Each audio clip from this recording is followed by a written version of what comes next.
মার পরে দরজা হাত দিচ্ছে, দরজা খুলে গেছে, যারা দেখি বৃদ্ধ মা। এখন পরিবর্তন ঘুমাইতে আমার মা ঘুমাইতে খালি এইরকম এরকম করতো। আমার পায়ে হাত দিতাম, মা তুমি কি ঘুমাইছ? মা বলে ব্যাপারে যতক্ষণ পর্যন্ত আমার থেকে ঘুমাচ্ছে না।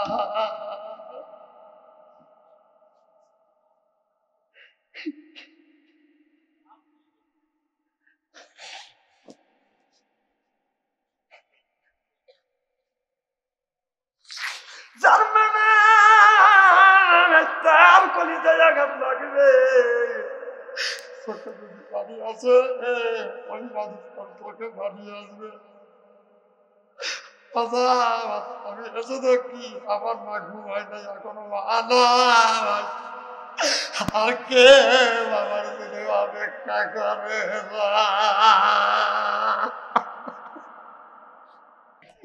না না, আপুর দোকানে অনেক মানুষ বসে আছে, বাইক কয়ে আছে যে আমি তো সভা সুন্দর গেলাম, ও কোন সবাই ঢোকে নাকি, ও আপুর দোকান গরম করতেছে কথা কয়। আর আপু খুশি হয়েছে যে আমার দোকানে এনে রয়েছে, ও পাওয়ার মানে টিভির ভলিউম খুলে দিয়ে মানে সেই আপনার ওই 12টা ছবি দিচ্ছে। এর জন্যও আপুর আল্লাহর কাছে জবাব দিতে হবে অথবা মানে হক কথা বাচ্চাদের কাউরে ছেড়ে না। জিকির করুন লা ইলাহা লা ইলাহা, এই কনে মার বান্ধব বেলা হায় কাছে লাগবে মরণ বেলা, এই কনে মার রওশনীতে কবর হবে তোমার উজালা। লা ইলাহা লা ইলাহা, আসিয়া বলে ও গো স্বামী আমি তোমার অর্ধঙ্গিনী, তোমার আমার সৃষ্টি কর্তা গাতাবে কেন মানো না। লা ইলাহা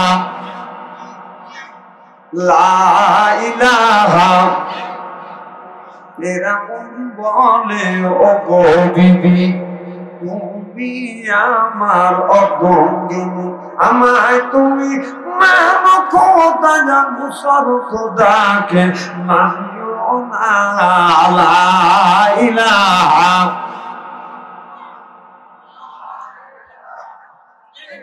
লা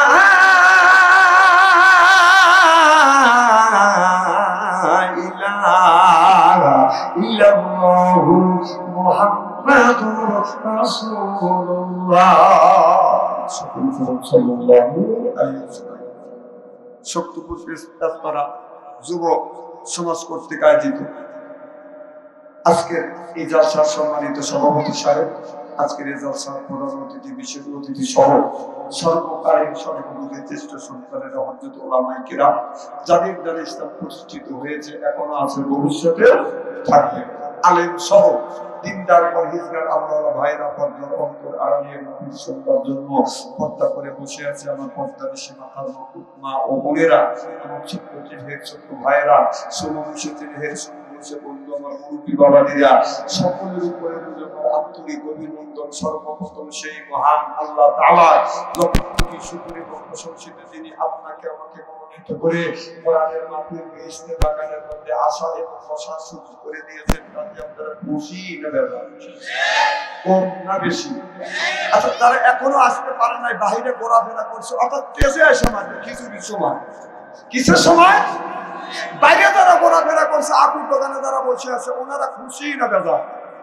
জোরে বলুন, জোরে বলুন। জি না, ওরাও খুশি, ওরাও বলতেছে তারা কোরআনের আলো,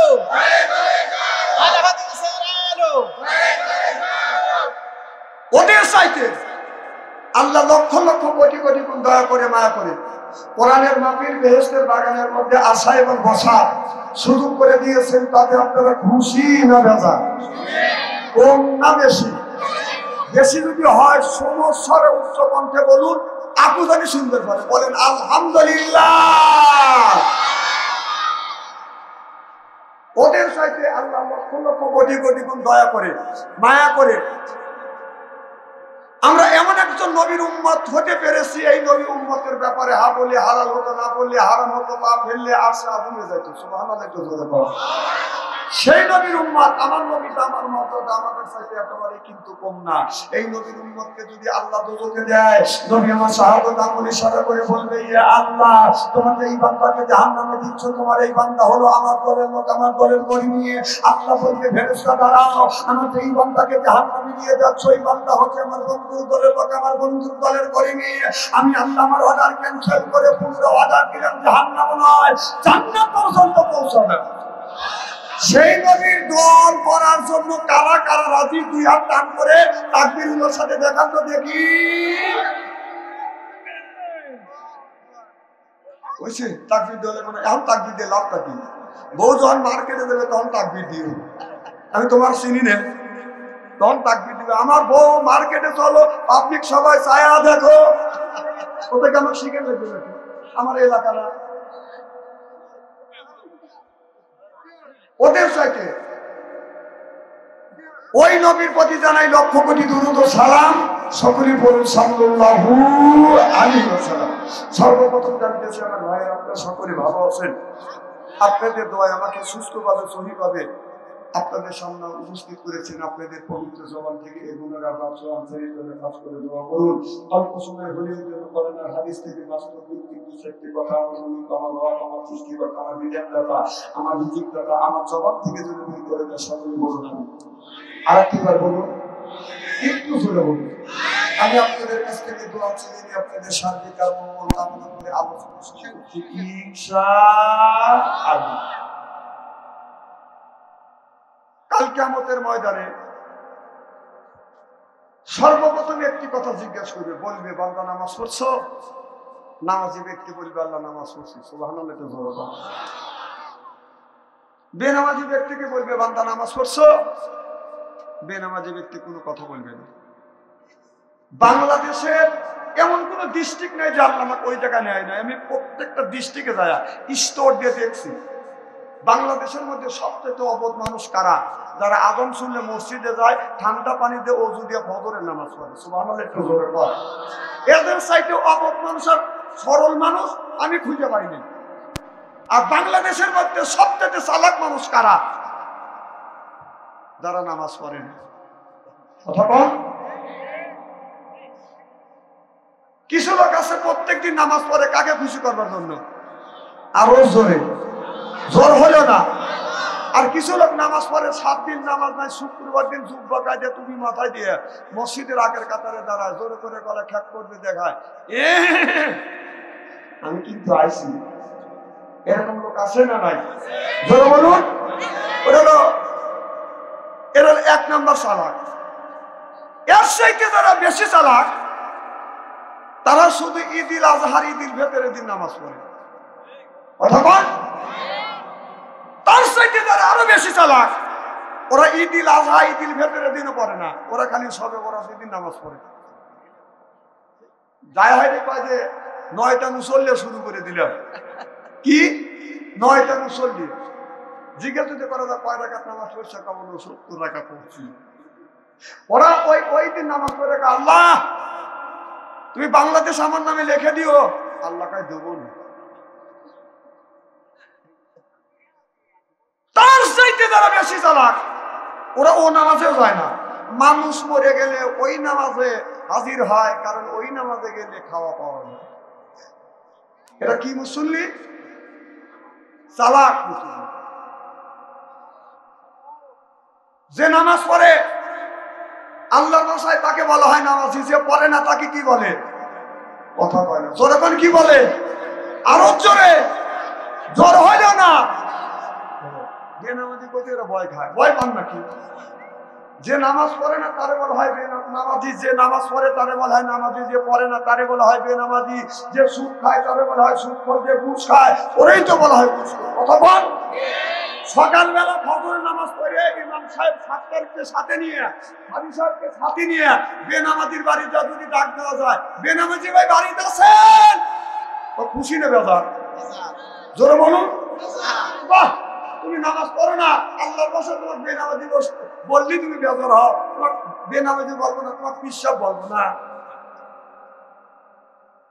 যে সুদ খায় তারা কি করে? আর কথা কবি না জনগণ, যে সুদ খায় তারে কয় সুদ কর, যে ঘুষ খায় তারে বলা ঘুষ কর।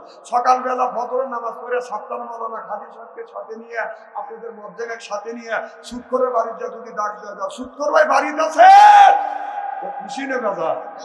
আরে খালি ও বেজার না, ওর বই জাটা নিয়ে আসবে, আমার স্বামী সুদ খাই না ঘুষ খাই, তোর কি?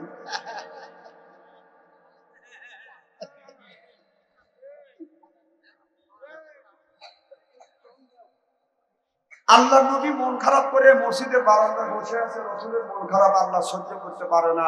আল্লাহ বললো জিবরাইল তাড়াতাড়ি আমার বন্ধুর কাছে যাও, আমার বন্ধুর মন খারাপ, আমার বন্ধু কিসের অভাব, টাকার অভাব, পয়সার অভাব, নারীর অভাব, গাড়ির অভাব, এমন কোন জিনিসের অভাব পড়েছে, সব অভাব আমি আল্লাহ দূর করে দেবো। সুবহানাল্লাহ। জিবরাইল আলাইহিস সালাম চলে আসলেন, মুহাম্মদ হাই কিবনা গোটা টানা কুতা জিবরাইল, জিবরাইল হাই কিবনা গোটা টানা গোটা রব্বুল জলিল তোর পাক মারহাবা। জিবরাইল আলাইহিস সালাম বলে, ইয়া রাসূলুল্লাহ, ইয়া হাবিবাল্লাহ, আপনি মন খারাপ করে বসে আছেন নবীজি, কিসের অভাব, টাকার অভাব, পয়সার অভাব, নারীর অভাব, গাড়ির অভাব, কোন জিনিসের অভাব পড়েছে নবীজি, আল্লাহ সব অভাব দূর করে দিবে। জিবরাইল আলাইহিস সালাম যখন নবী আমার চোখের পানি ফেলে দিয়ে কাঁদলেন, জিবরাইল টাকা পয়সা, নারী গাড়ি, কোন জিনিসের অভাব না, কবরের মধ্যেই আমার উম্মতের কি হবে সেই চিন্তায় আমি নবী অস্থির। চিল্লাই এখন মারহাবা। আমার ভাইরা, জিবরাইল আলাইহিস সালাম আমার নবীরে লইয়া বনি সালমানের কবরের পাশে গেলেন, যাইয়া ডান পাকা দিয়ে হালকা আঘাত করলেন আর বললেন, বিইজনিল্লাহ, আল্লাহর হুকুমে আল্লাহর বান্দা জিন্দা হয়ে যাও। দেখা গেল কবরের মাটি ফাটতে লাগলেন, লাফাতে লাগলেন, কবরের ভিতর থেকে আল্লাহর একটি বান্দা বান্দা বের হয়ে আসবে। এত সুন্দর চেহারা, তার চেহারা দিয়ে বান্দা কিচ্ছে পা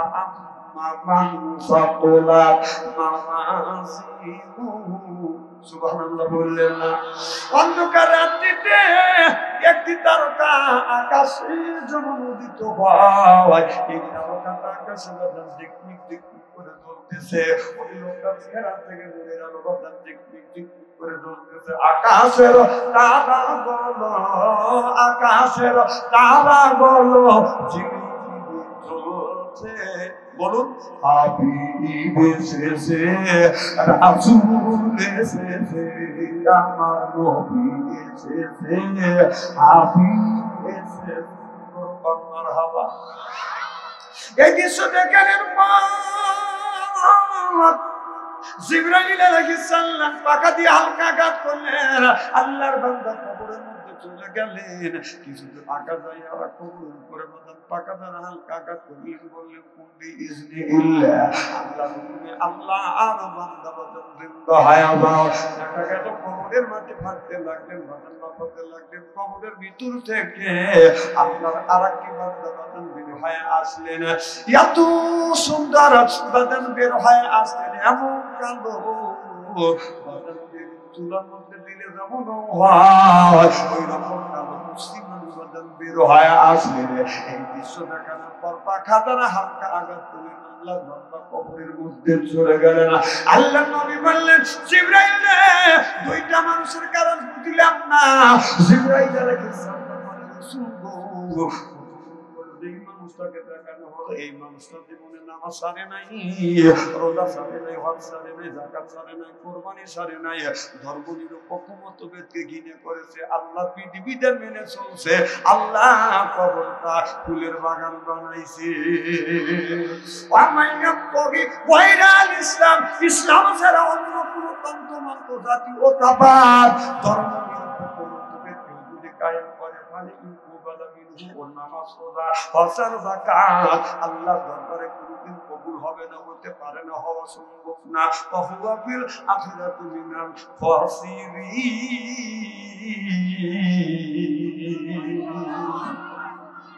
আল্লাহ না জানো ওই মানুষটা বিপদের কাতারে দাঁড়াইবে। আমার ভাইরা আমার আল্লাহর নবীকে বলে, নবী গো, প্রথম নম্বরে এই মানুষটা আল্লাহর এই কাম করছে বিদায় আল্লাহ কবরটা ফুলের বাগান বানাইছে।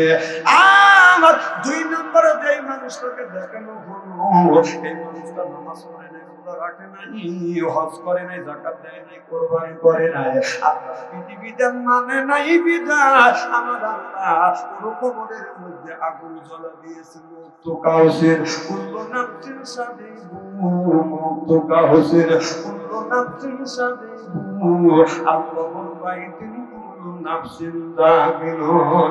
হাদিস শরীফের মধ্যে দেখলাম যে ব্যক্তি নামাজ পড়ে না আল্লাহর কবরের মধ্যে আগুনের বিষাক্ত সাপ দিবে। এই সাপটা ফজর নামাজ কাজা করার কারণে সাপটা ফজর থেকে যখন পর্যন্ত কামড়াবে, জোহর নামাজ কাজা করার কারণে সাপটা আসর নামাজ কাজা করার কারণে সাতটা আসর থেকে মাগরিব পর্যন্ত কামড়াবে, মাগরিব নামাজ কাজা করার কারণে সাতটা মাগরিব থেকে ঈশা পর্যন্ত কামড়াবে। কবি বলে কোনখানে ঘুরিয়া বেড়াও হীরার পাহাড়, চলে বেড়াই জগতে বিরিয়ার জানোয়ার, কামড়ের জ্বালায় হাজার বছর দায়, কামড়াইবে লাখো লাখো বার। আগুনের বিষাক্ত সাপ ওই মানুষের যখন দেওয়া হবে একটা বার করে কামড় দিবে, কামড়ের যন্ত্রণা এক নয় দুই নয় 1000 বছর পর্যন্ত জ্বলতে থাকবে, ঘুরতে থাকবে। তাহলে নামাজের দরকার আছে না নাই? আল্লাহ কোরআন কারীমের মধ্যে 80 থেকে 82 টাকা বললেন ওয়াকিমুস সালাহ, নামাজ কায়েম করো, ওয়াকিমুস যাকাত আদায় করো, কুতিবা আলাইকুমুস সিয়াম, রমজান মাসে রোজা রাখবে। কথা কার?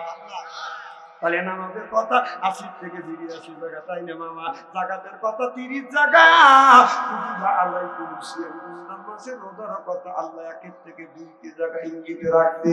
তাহলে নামাজ ছেড়ে দিয়া কিছু মানুষ রাখছে মাথায় বড় বড় জ্বর, এরপরে পড়লো হলো বালা, গলায় হলো মালা। আমি হিসাব করে দেখলাম ওই লোকটা অরিজিনাল শয়তানের শালা। নামাজ নেই, রোজা নাই, খালি বান্দারি গজল কায়া খায়। আর খাসার ভিতরও আছে পাখি দুটি পাবে, হাই হাই খাসার ভিতরও আছে পাখি দুটি পাবে। এ মসজিদে খাওয়াই সালা পাখি খাবে, হাই হাই মুর্শিদ কালে মাখন সানা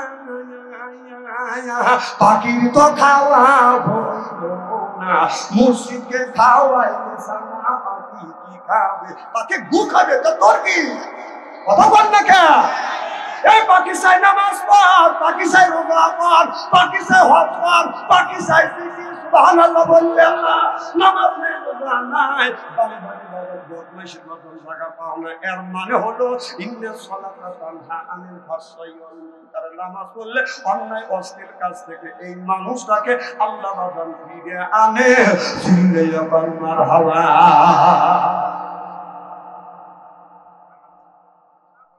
খুবই খারাপ লাগতেছে। আমি যদি ঘন্টা দেড়েক আলোচনা করি, শোনার জন্য রাজি আছেন তো? আচ্ছা হাত তুলে দেখান তো দেখি, রাগ করবেন কারা কারা? না বুঝছি আপনাদের মন মানসিকতা খুব ভালো আছে, অন্তর থেকে দোয়া করি আল্লাহ যেন জান্নাতে যার নেক আমল শিখিয়ে দেয়। আমিন কোন? একটা তাকবীর দেন তো দেখি, আতুর শাস্ত্রের লোক কিছু শুনতে উঠো যে এখানে আমরা মানুষ আছি। রেডি? গলাটা একটু পরিষ্কার করেন, বলে নারাই তাকবীর, এই আল কোরআনের আলো, এই আল হাদিসের আলো, বিবিসির আলো। হ্যাঁ চলাও।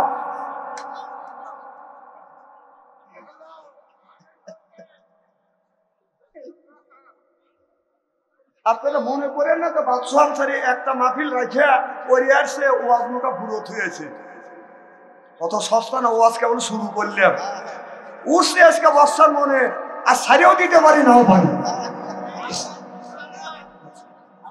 আমার ভাইরা আমার ভালো করে লক্ষ্য করে শুনুন, তাহলে আল্লাহ কোরআন কারীমের মধ্যে 80 থেকে 82 জায়গা বললে আকিমুস সালাহ, নামাজ কায়েম করো, ওয়াকিমুস যাকাত আদায় করে কুতিবা আলাইকুমুস সিয়াম রমজান মাস আসলে রোজা রাখো সুবহানাল্লাহ বললেন না তাহলে নামাজে আপনি পড়বেন নামাজ পড়ার একটা শর্ত আছে আল্লাহ বলেন কুলু মিন তাইয়্যিবাতুমা রাযাকনাকুম আগে হালাল খাও এরপর ইবাদত করো আমার আল্লাহর আয়াত আছে না মামা তাহলে আল্লাহ বলেন কুলু মিন তাইয়্যিবাতুন আগে কুলু মিন তাইয়্যিবাতুমা রাযাকনাকুম আগে হালাল খাও এরপর ইবাদত করো সুবহানাল্লাহ বললেন না তাহলে হালাল যে আল্লাহ হালাল খাবারের কথা বলল হালাল তোমরা খাও আমি হিসাব করে দেখলাম বাংলাদেশের মধ্যে সবচেয়ে অবধ মানুষ দেখলাম এরা অবধ কারা যারা সুদ খায় ঘুষ খায় এদের চাইতে অবধ মানুষ আর দুনিয়ায় নাই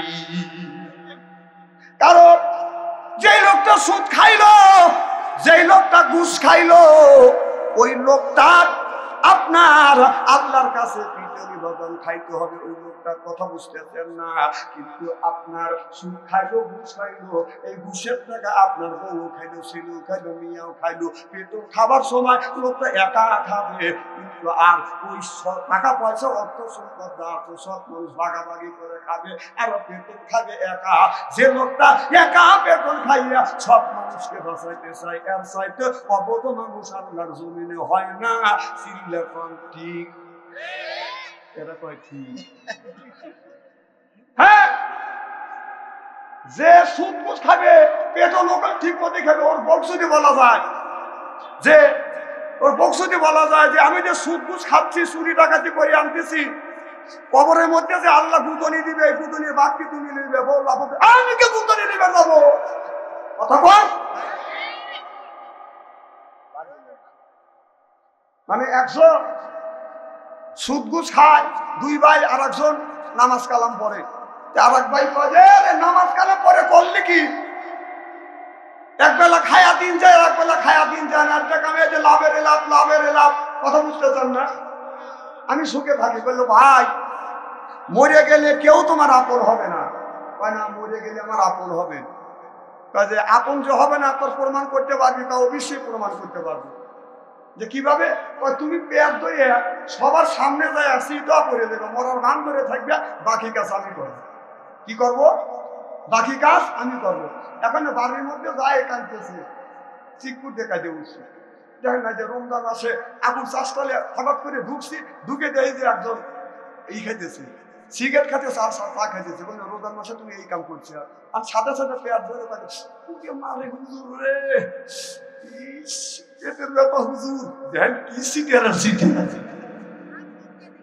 আন্তর্জাতিক সিটি দেখছেন না কথাকে আমি অবাস্তব বলতেছি নাকি আচ্ছা তো এখন ওই লোকটা কি করছে ওই লোকটা আপনার পেট ধরে বলতেছে আমি মরে গেলাম পেটের ব্যথা হয়ে যায় মরে যা আর নাই এখন বলতেছে কবির দিয়ে এসো কবিরাজের কাজ হবে না কবিরাজের সাথে পরামর্শ করতে ডাক্তারের সাথে পরামর্শ করে পাইবে না এই রুগী বাঁচানো সম্ভব না এখন ছেলের বাপ বলতেছে যে তুমি তো হুজুরা কি করলে তুমি একটু যারা ফেঁকা দিয়ে বাঁচাও তখন আপাতত করে বলতেছে যে আমি বাঁচাইতে পারি শর্ত আছে যে কি তুমি আগে বাঁচাও তখন ও সুমন্ত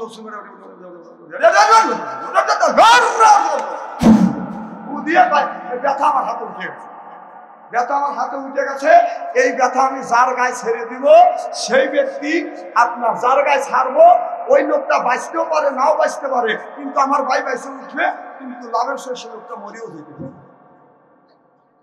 তখন ব্যক্তিটি হাতে নিয়ে বলতেছে ছেলেকে বলতেছে বাবা তোমার বাবার ব্যথা আমার হাতের মধ্যে আমি তুলে আনছি এখন তোমার আব্বা বাইচে যাবে এই ব্যথাটা আমি যদি তোমার কাছে ছেড়ে দেই তোমার আব্বা বাইচে যাবে আর তুমি বাঁচতেও পারো মরতেও পারো তবে মরার সম্ভাবনা বেশি আছে ছেড়ে দেই তোমার আব্বা বাঁচবে ছেলে তখন বলতেছে আব্বা মরছে মরি তাও নতুন করে আর আমি মরতে চাইনি ছোট ছেলেকে বলতেছে তোমার বড় ভাই তোমার বাবার বাদ নিল না তুমি বাবা বলে কাঁদতে চাও যে ব্যথাটা আমার হাতে উঠছে এই ব্যথাটা এখন তোমার আব্বা বেঁচে যাবে এই ব্যথাটা যদি তোমার শরীরে আমি ছাইড়ে দিই তাহলে তোমার আব্বা বাঁচবে তবে তুমি বাঁচতেও পারে মরতে পারো কিন্তু তোমার মৃত্যুর সম্ভাবনা বেশি আছে। এবার ছোট ভাই বলে, বড় ভাই আগে জন্ম নিচ্ছে সে, এই মরণের ভাগ নিল না, আমি কেন দেবো, আমি চললাম। এদিকে বউ বসে কাঁদতেছে, আমার সোনার যৌবন অঙ্গার হইল, সোনার যৌবন অঙ্গার হইল, স্বামীর লাইগা দে।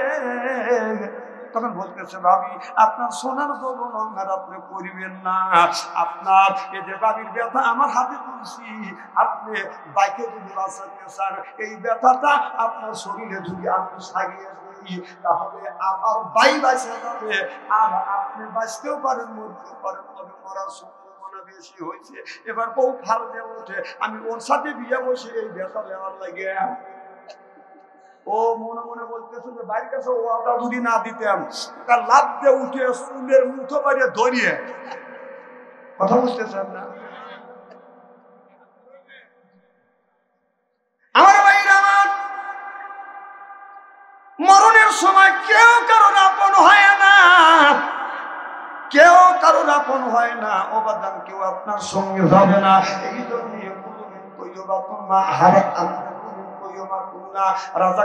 আগে হালাল খাও, এরপরে আল্লাহর ইবাদত করে, এই দুই ইবাদতটা আল্লাহর দরবারে কবুল হয়ে যাবে।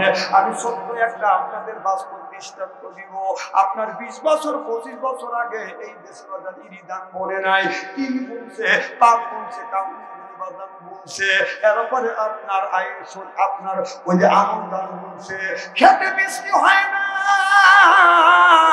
আপনার দাদা আমার দাদা, আমার বাবা আপনার বাবা, আমার চাচা আপনার চাচা মাঠের মধ্যে যাইয়া নফল নামাজ পড়িয়া এইরকম করে আল্লাহর কাছে হাত তুলে মোনাজাত করছে, রে আল্লাহ, আল্লাহ এই জমিনে যদি বৃষ্টি না দেও, বৃষ্টি যদি না দেয়, এই জমিনে ফসল হবে না, ফসল যদি না হয়, আল্লাহ কি খাবো, কি খাইয়া তোমার ইবাদত করবো?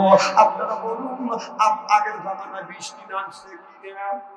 কথা বল। এখন আগের জামানার মানুষ দোয়া করছে, বৃষ্টি আল্লাহর দরবার থেকে বর্ষিত হয়েছে। আর এখন গত বছর দেখছি বাংলাদেশের হাফেজ কারীম সব সব মিলিয়ে আল্লাহর কাছে দোয়া করছে, আল্লাহ বৃষ্টি নামাও। এর মানে হলো বাজার বৃষ্টি নামে নাই, দোয়া কবুল হয় নাই।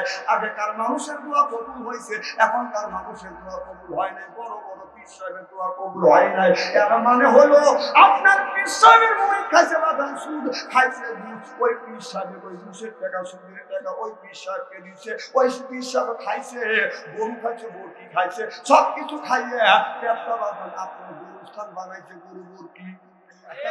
কথা বল। এক একটা পীর সাহেবের পেট কি? আল্লাহ রাসূল বলছে যে সুন্নাত তরিকায় খাবার খেলে, সুন্নাত তরিকায় যদি খাবার খাওয়া যায়, আপনার বুকের সাইডে পেট কোনোদিন বড় হতে পারে না। এক নম্বর খাবার, একবার খাবার, একবার খালি, একবার পানি। বাংলাদেশের যত বড় পেটওয়ালা বুড়িওয়ালা লোক আছে আমার কাছে দেন, 3 মাসের মধ্যে ওই সাদা যদি পেট না কমাইছি। কথা বল। সালারে খায়া খায়া পেটটা গরু বরকি গোরস্থান বানাইছে, ওস্তাদ কয় না বাপ স্ত্রী করে ভালো বলবে, হয় সাদা করে ওয়াজ করবো, এলাকায় না ওয়াজ করলে আপনাদের কি হলো? খারাপ লাগতেছে নাকি? তবে হক কথা আমি বলবো, স্ত্রী করেই লোক আছে। আদি সাহেব না না, আদি সাহেব আমার পক্ষে আছে। হ্যাঁ না না, উচিত কথা তো বলবে না। যে পীর সাহেবের কাছে স্ক্রিন টাচ মোবাইল আছে, ও যে আল্লাহর ওলি আমি বিশ্বাস করি না, ও ল্যাংটা ছবি দেখে, অনর্গল অনর্গল মিয়াদের ছবি আসতেছে, ছবি দেখতেছে, চোখে কিনা কিনা হচ্ছে ল্যাংটা ছবি। আপনার যে পীর সাহেবের কাছে টাচ মোবাইল আছে, ও ল্যাংটা ছবি দেখো, পীরের দাম দিয়ে কতক্ষণ তুই পীর সাহেব, তোর কাছে ল্যাংটা ছবি, তোর কাছে টাচ মোবাইল মানে কি? কথা কন না কে? আরে সে আপনাকে বার করবে, যার ভরসা করতেছেন, ও ল্যাংটা ছবি দেওয়া দিনের মধ্যে 32 বার জিনা করতেছে।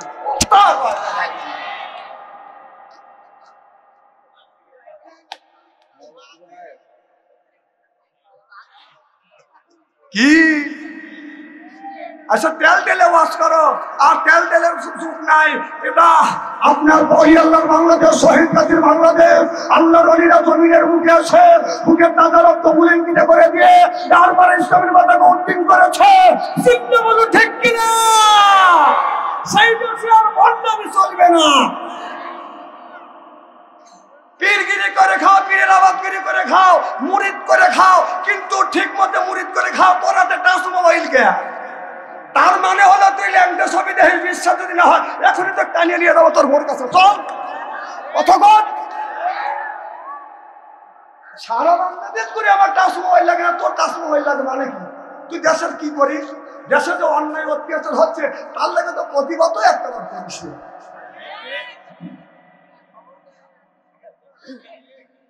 খবর দিয়ে ও কি বলে?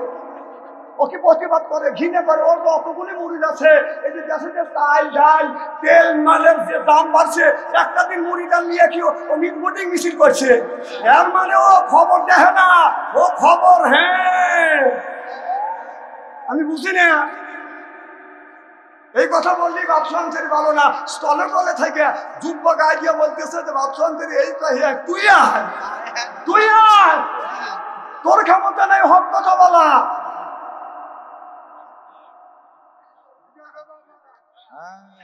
ঠিক আছে তো?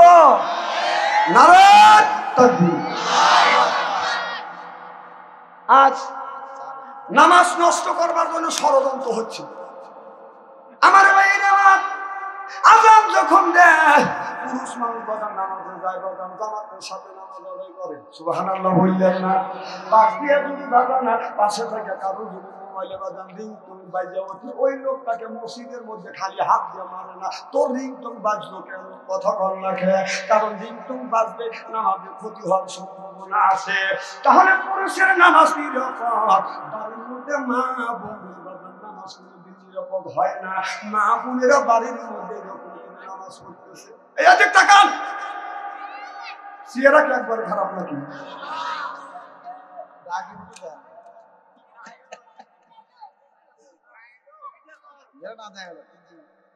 কি যেন বলতেছিলাম?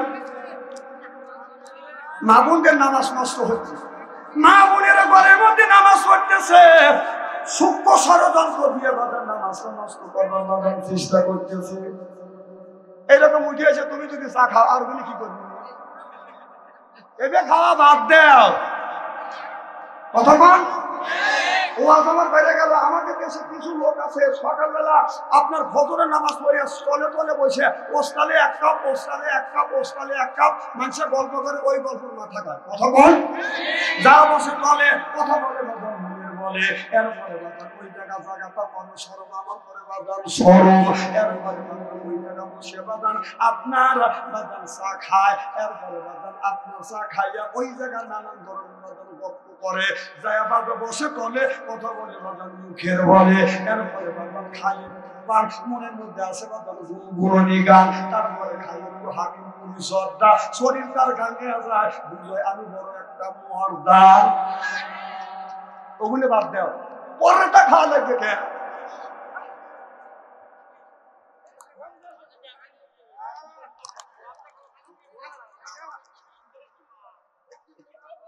আমি তো কাউকে খাতের করে ওয়াজ করতেছি না, আমি কোরআন হাদিস বর্তমান প্রেক্ষাপট নিয়ে কথা বলি আপনাদের বাঁচানোর জন্য। আল্লাহ রাসূল বলছে তুহিদ্দু তুহিব্বু, তুহিদ্দু তুহিব্বু, খালি খায়ও না খাওয়ায়ও, খালি করতে করে খাও খাওয়ায়ও, কথা কয় না। গ্রামের মধ্যে যদি প্রভাবশালী লোক হয়, যা কয় যে চাষে একটা চা খায় দেয়, হ্যাঁ কিন্তু হ্যাঁ করে গরিবের পাইপ পেশা টাকা আর রিক্সা চালানোর টাকা, ভ্যানালার টাকা টাকার সাথে আর পান্তে কষ্ট করে খালি। আল্লাহ রাসূল বলছে তুহিদ্দু তুহিব্বু, খালি খায়ও না খাওয়ায়ও খাওয়ায়ও। টাটকা ওয়াজ, টাটকা ওয়াজ, কোরআন হাদিস বর্তমান প্রেক্ষাপট নিয়ে আজকে একবারে ফিনিশিং করে ফেলো। সারা বাংলাদেশ ইস্তেরি করে ফেলো।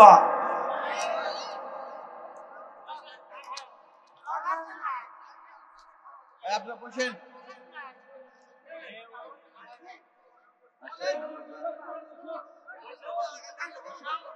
বসবে বসবে। নারায়ণ তাকবীর। আল কোরআনের আলো, নারায়ণ তাকবীর। আমার ভাইরা আমার এদিক তাকাও। তাহলে আকিমুস সালাহ, নামাজ কায়েম করো, যাকাত ওয়াকাত আদায় করো, কুতিবা আলাইকুমুস সিয়াম, রোজা রাখো, এ কথা কার? এই নামাজটা নষ্ট করবার জন্য বাদান ষড়যন্ত্র হচ্ছে। কিভাবে নামাজ নষ্ট করতে? পুরুষের নামাজটা বাদান নিরাপত্তা নিয়ে বাদান নামাজ পড়ে, মহিলাদের নামাজ বাদান নিরাপত্তা নাই। মা বোনেরা এইরকম করে বাদান নামাজ পড়তেছে। আল্লাহু আকবার, এদিক তাকান, আল্লাহু আকবার বলে যখন দিছে ইহদিনাস সিরাতাল মুস্তাকিম, পরের মধ্যে থেকে ছেলের মোবাইলের মধ্যে থেকে বেতার বড় টিভির মধ্যে থেকে গানের উৎপাদন বেশি আসছে। রূপে আমার গুঞ্জলে, কান গেল তোর গানের তালে, নামাজ গেল তোর রসাতলে, আল্লাহর কোরআন কি যে বলে একবার না চলে। সুবহানাল্লাহ বললেন না? তাহলে নামাজটা নষ্ট করবার জন্য ষড়যন্ত্র হচ্ছে। চিন্তা করে দেখুন, এই নামাজটা যদি সহিবাদন করতে চান, আপনার নামাজের সময় বাড়ির টিভি বাদন বন্ধ করা যাবে না, ছেলেদের মোবাইলের গান চালান যাবে না। চিল্লাইয়া বলুন ঠিক জামানা কোরআন হাদিস থেকে না বুঝাইলে বুঝাছে না। পিতা মাতা পেটে বাপে ছেলে দিওয়ানা দিওয়ানা, মোবাইল ছাড়া চলে না। মায়ে বলে রব্বানা, বাবাই বলে জানলাম না, বাইরে গেল চলতো না। চিল্লা চিল্লা কোন ঠিক কিনে এক একটা ছেলে আর মেয়ে মোবাইলে প্রেম আর ভালোবাসা করতে করতে প্রেমের সেঞ্চুরি করছে। এই যে সপ্তপুর পান্নাপুর ইসলামপুর গ্রামের মধ্যে যদি 50টা যুবক যুবতী থাকে, তাদের হাতে যদি স্ক্রিন টাচ মোবাইল থাকে, রাত 12টার পরে আপনি ফেসবুকের মধ্যে ঢোকে, মেসেঞ্জারের ভিতরে ঢুকে থাকেন, যদি 50টা যুবক যুবতী থাকে, তার 45টা রাত 12টার পরে লাইনে আছে। ওরা কি করতেছে? তাহাজ্জুদ নামাজ পড়তেছে। না, কথাই খারাপ বলতেছি যে আল্লাহ বলছে কু আনফুসিকুম ওয়া আহলিকুম নারা, নিজে বাঁচো তোমার আহেল পরিবারকে বাঁচা। এ কথা কা? সে আল্লাহ বলে যে নিজে বাঁচো তোমার আহেল পরিবারকে বাঁচা। আজকে নিজেও বাঁচলে না, আহেল পরিবারকে বাঁচাতে পারলে না। বাবা দেখেন কি করতেছে, ছেলের হাতে স্ক্রিন টাচ মোবাইল দিয়ে ওই বাবা মসজিদে বা যাওয়া কিছু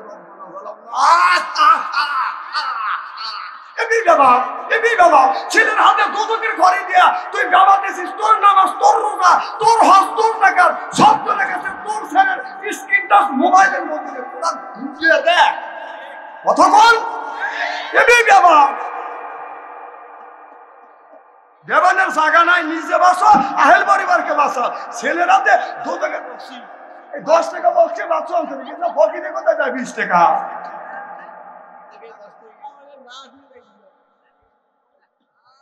না না, ভাই তো দিবি, ভাই নেই বউ, হে 10 টাকা দিবে না, দিবে কিনা? আজকে যদি ভাই বউ থাকতো, ভাবি থাকতো, তাহলে 10 টাকা দিবে না, বললে তো বাচ্চন 10 টাকা দিবে না, 100 টাকা দিয়েছো। অথবা খুব কি খারাপ লাগতেছে?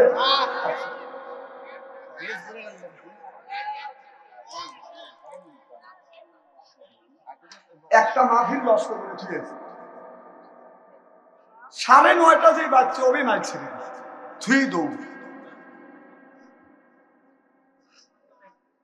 আমার ভাইরা, নবীর এক সাহাবী হযরত আসওয়াদ রাদিয়াল্লাহু একজন কালো মানুষ, কালো সাহাবী বাজান বিয়ে করে নাই। আমার নবী বললেন, সাহাবী রে আসওয়াদ তুমি কি বিয়ে করছো? আসওয়াদ বলে, ইয়া রাসূলুল্লাহ, ইয়া হাবিবাল্লাহ, আমি বিয়ে করি নাই। ও নবীজি, আমি বিয়ে করতে চাই, কেউ আমার সাথে বিয়ে দিতে চাই না, কারণ আমি কালো বলে একজন মহিলা আমাকে বিয়ে করতে রাজি হয় না।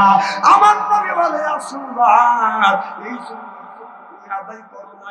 আসওয়াদ, কেউ যদি তোমাকে বিয়ে করতে না চায়, আমি নবী, আমি তোমার গদকালি করব। আর আমি যেই মেয়ের সাথে গদকালি করিয়া বিয়ে দিব, তুমি কি সেই মেয়েকে বিয়ে দিতে চাও, বিয়ে করতে চাও? আসওয়াদ চোখের পানি ফেলে দিয়ে কাঁদে, ইয়া রাসূলুল্লাহ, ইয়া হাবিবাল্লাহ, ও নবীজি, যেই মেয়েটাকে আপনি চয়েস করবেন, যেই মেয়েটার সাথে আপনি আমাকে বিয়ে দিবেন, সেই মেয়েটাকে আমি বিয়ে করব। আল্লাহর নবী বললেন, আসওয়াদ ঠিক আছে, তোমার গদকালি করব। গেলাম, আল্লাহ নবী হযরত আসওয়াদের গদকালি করলেন। নবীর মতো মানুষ গদকালি করে, তাহলে গদকালি করে না, ভালো হবে না খারাপ হবে? আল্লাহ নবী বললেন, ইন্না সামারা, সামারা মানে দালাল, অর্থাৎ যারা দালালি করবে তাদের নামাজ রোজা হজ যাকাত আল্লাহর দরবারে কবুল হবে না। অনেক বাজার দালাল আছে, গরু দালাল আমি বলি না। অনেক মানুষ গদকালি করবার সময় বাজার দালালি করে। হজ করবার যাওয়ার সময় মল্লেমি করিয়া, এটা মল্লেমি করে না, এটা হলো এক নাম্বার দালাল। সামারা, সামারা মানে দালাল। এই দালালদের নামাজ রোজা হজ যাকাত আল্লাহর দরবারে কবুল হবে না। শুনলে এখন ঠিক না, রাসূলের হাদিস মানতে হবে। কথা বল। উনি দালালি করে হাজি করে দেখালে যে 4 লাখ টাকা দেওয়া লাগবে, বিমানবন্দরে যাকে আর 50,000 টাকা করে না হলে বিমানে নেওয়া যাবে না। তারপরে হজ করে এসে আমি 32 বার করে খানা খাবার হজ গেলাম ধরছি, তো 32 বার করে হজ করে বলছে কি ধরে কথা বল না কে? দালালি ফটো না, বড় বড় চোখ করে তাকাচ্ছে।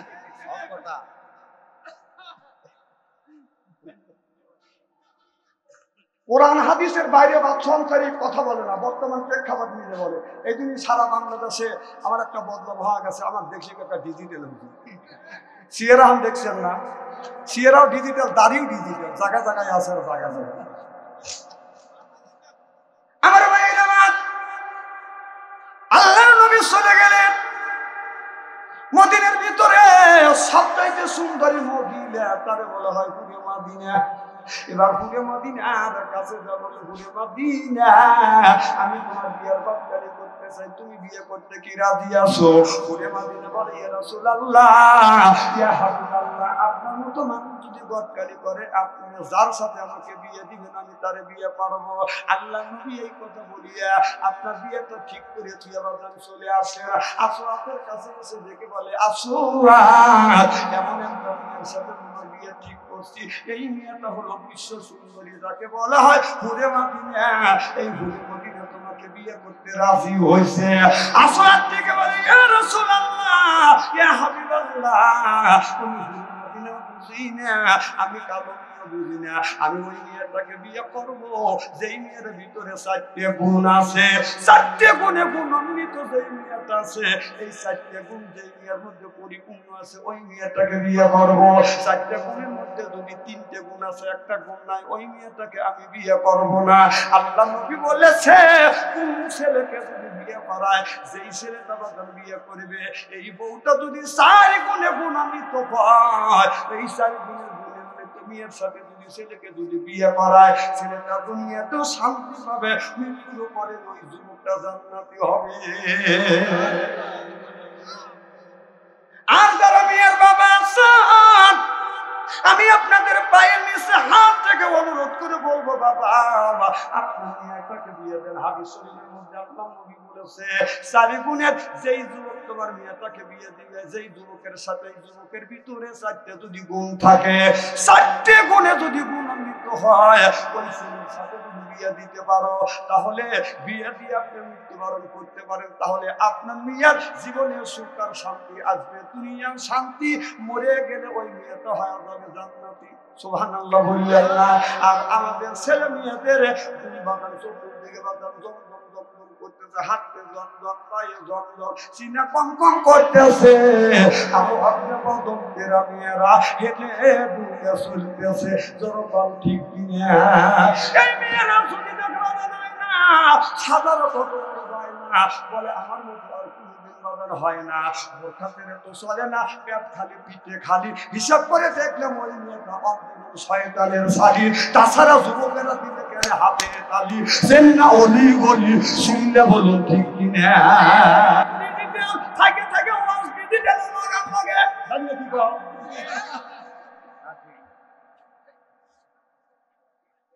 আরে সাহেব রাগ করেন, আমি আপনার বাঁচানোর জন্য কথা বলতেছি, হয় শোনেন অথবা না শোনেন।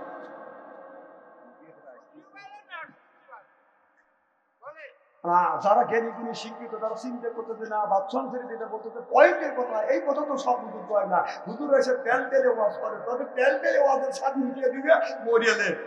তুইও যাস আর আমিও যাবো।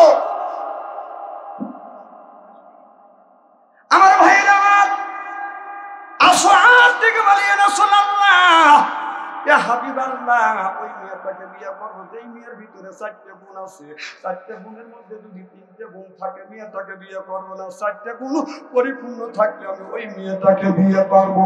সুবহানাল্লাহ বললেন না? আল্লাহ নবী বিশ্ব নবী আমার দয়ার নবী মায়ার নবী চলে গেলেন হুরে মাদিনার কাছে। হুরে মাদিনার কাছে দেখে হুরে মাদিনা আসলাম তোমাকে বিয়ে করবো যদি তোমার ভিতরে 4টে গুণ থাকে। 4টে গুণে যদি গুণান্বিত হও, 4টে গুণের মধ্যে যদি 3টে গুণ থাকে, একটা গুণ যদি কম হয় তোমাদের বিয়ে করবে না। এবার মেয়েটা বলে ইয়া রাসূলুল্লাহ ইয়া হাবিবাল্লাহ বন্ধু নবীজি এই গুণটা আমার মধ্যে আছে কিনা? এবার আমার নবী বললেন, মেয়েটা বলে নবী ভাই আপনি বলতে থাকেন এই গুণটা আমার মধ্যে আছে কিনা বলেন নবীজি। এই যুবকের গুণের কথা কি বলছে? এবার আমার নবী বলে রে যুবতী হুরে মদিনা, যুবকটা বলছে প্রথম নম্বর গুণ তুমি কোরআন পড়া জানো কিনা? মেয়েটা চোখের পানি ফেলে দিয়ে দিয়ে কান্দার বলে ইয়া রাসূলুল্লাহ ইয়া হাবিবাল্লাহ এই গুণটা আমার মধ্যে পুরোপুরি ভাবে রয়ে গেছে। ও নবীজি সকালবেলা ফজর নামাজ পড়িয়া কোরআন তেলাওয়াত না করিয়া কোনদিন বিছানায় আমি ঘুমাতে যাই না। চিল্লাইয়া পার মারহাবা। আগে দেখছি ছোটবেলা দেখছি রাস্তা দিয়ে বাজান হেঁটে গেলে প্রত্যেকটা বাড়ির বাজান আপনার ভিতর থেকে কোরআন তেলাওয়াতের আওয়াজ আসছে, আপনার দরবার থেকে কোরআন তেলাওয়াতের আওয়াজ বাজান বসে আসছে। আর এখন রাস্তা দিয়ে হেঁটে গেলে বাজান কোরআন তেলাওয়াতের আওয়াজ শোনা যায় না, গানের আওয়াজ শোনা যায়। কথা বুঝতেছেন না? তুই তো আগে ভুলেই গেছিস বাবা বাবা, তুই তো আগে ভুলেই গেছিস মুরলি কেঁদেন না, সেই এখনো ঘুমতে পড়ে মধুবে সে দূরের গায়ে যায়। সেদিন গেছে সেদিন কি আর ফিরিয়ে পাওয়া যায়? অমিয়ার অত্যাচারে কোরআন পড়া যায়, এখনো প্রতিবাদ করতে হয়। কিন্তু আজ ভুলেই গেছিস আমি, কিন্তু আজ ভুলেই গেছিস আল্লাহ নবীর নাম রে, আল্লাহ নবীর নাম। নবী আমার মদিনাতে আছে শুয়ে কে করে তার কাম, হারমোনিয়াম আর বাজাস না ইবলিস দিছে পাম। তুমি কইরো না পাম পাম মোলাগারে বাইরে গেছে দাম, এখনো সময় আছে মুখে দাও আল্লাহ নবীর নাম রে, আল্লাহ নবীর নাম। চিল্লা কর ঠিক কিনা?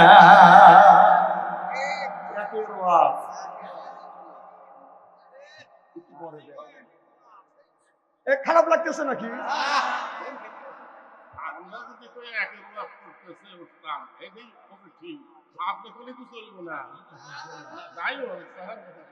আদিশা বুঝে হারে নাই, আগেকার মানুষ তো কথা বুঝতেছেন না। মারহাবা একটু জোরে বল।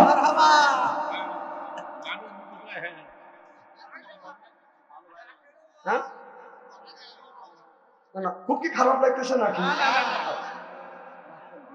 আমার ভাইয়েরা আমার হ্যাঁ আরে দেখলে কি আসর কয়টা আসর পড়ে রয়েছে? মারহাবা একটু জোরে বল। আমার ভাইয়েরা আমার এবার আল্লাহ নবী বলে আসসালাত আসসালাত রে ও আসসালাত। ওই মেয়েটা বললো হুজুর আমার ভিতরে জিনিসটা আছে, আমি কোরআন পড়া জানি। সুবহানাল্লাহ। আল্লাহ নবী বললেন, মেয়েটা বলে নবী গো বলেন 2 নম্বর ওয়াজ 2 নম্বর শর্ত কি? আল্লাহ নবী বলেন রে যুবতী 2 নম্বর শর্ত হলো তুমি তাহাজ্জুদের নামাজ আদায় করো কিনা। এবার মেয়েটা বলে ইয়া রাসূলুল্লাহ ইয়া হাবিবাল্লাহ ওই গুণটা আমার ভিতরে আছে। সুবহানাল্লাহ বললেন না? রাত ইসানা নামাজ পড় আমি ঘুমিয়ে পড়ি। রাত যখন 12টা হয় 12টার পরে আমি 12টার পরে ঘুম থেকে উঠিয়া তাহাজ্জুদ নামাজ পড়িয়া আমি 3টা আয়াত হলো 5টা আয়াত হলো আল্লাহ কোরআন না পড়ে বিছানায় ঘুমাতে যাই না। সিল্লায়া মারহাবা। ওই মেয়েটা বলে ইয়া রাসূলুল্লাহ ইয়া হাবিবাল্লাহ নবী গো আমি মাঝে মধ্যে জিকির করতে করতে শুতে যখন ঘুমাসে কোরআন পড়তে পড়তে যখন তন্দ্রা আসতে চায় তখন আমি আমার এই চুলের সাথে রশি বাঁধিয়া বরের আরাম সাথে দমদার সাথে বেঁধে রাখি নবীজি যখন চোখে ঘুম আসে তখন আমি ঝুলে পড়ি, আমার চুলে টান লাগে, ঘুম ভাঙে যায়, তখন বলি চোখে ঘুম আসিস না, ওই দিন আর আমি ঘুমাবি যেদিন ওই মাটির কবরে যাবি। চিল্লে আমার মারহাবা। বলে হুজুর এই গুণ তো আছে। বলেন গো নবীজি 3 নাম্বার গুণ। আমার নবী বলেন সুমতি 3 নাম্বার গুণ তোমার ভিতরে আসওয়াদ বলেছে ওই মেয়েটাকে আমি বিয়ে করব, এই মেয়েটার ভিতরে মেয়েটা পর্দা আছে। সুবহানাল্লাহ বললেন না? আল্লাহ বললেন পর্দা কদ আনজালনা আলাইকুম লিবাসা। সুবহানাল্লাহ বললেন না? আয়াত আছে না? কদ আনজালনা আলাইকুম লিবাসা, তোমার মধ্যে লিবাস আছে কিনা? সুবহানাল্লাহ বললেন না? আমি ছোটবেলা দেখছি বসে বসে চিন্তা করছি আল্লাহ গরুকে আপনার বেড়াত নিজ দিছে, আমি চিন্তা করলাম মুসা তারানের জন্য আল্লাহ আপনার গরুকে নিজ দিছে। কথা বলেন না? কিছুদিন পরে চিন্তা করলাম আপনার যদি আল্লাহ নেজটা যদি দিত মুসা তারানের জন্য, মাসি তারানের জন্য, মিডিল পয়েন্টে দিল না কে?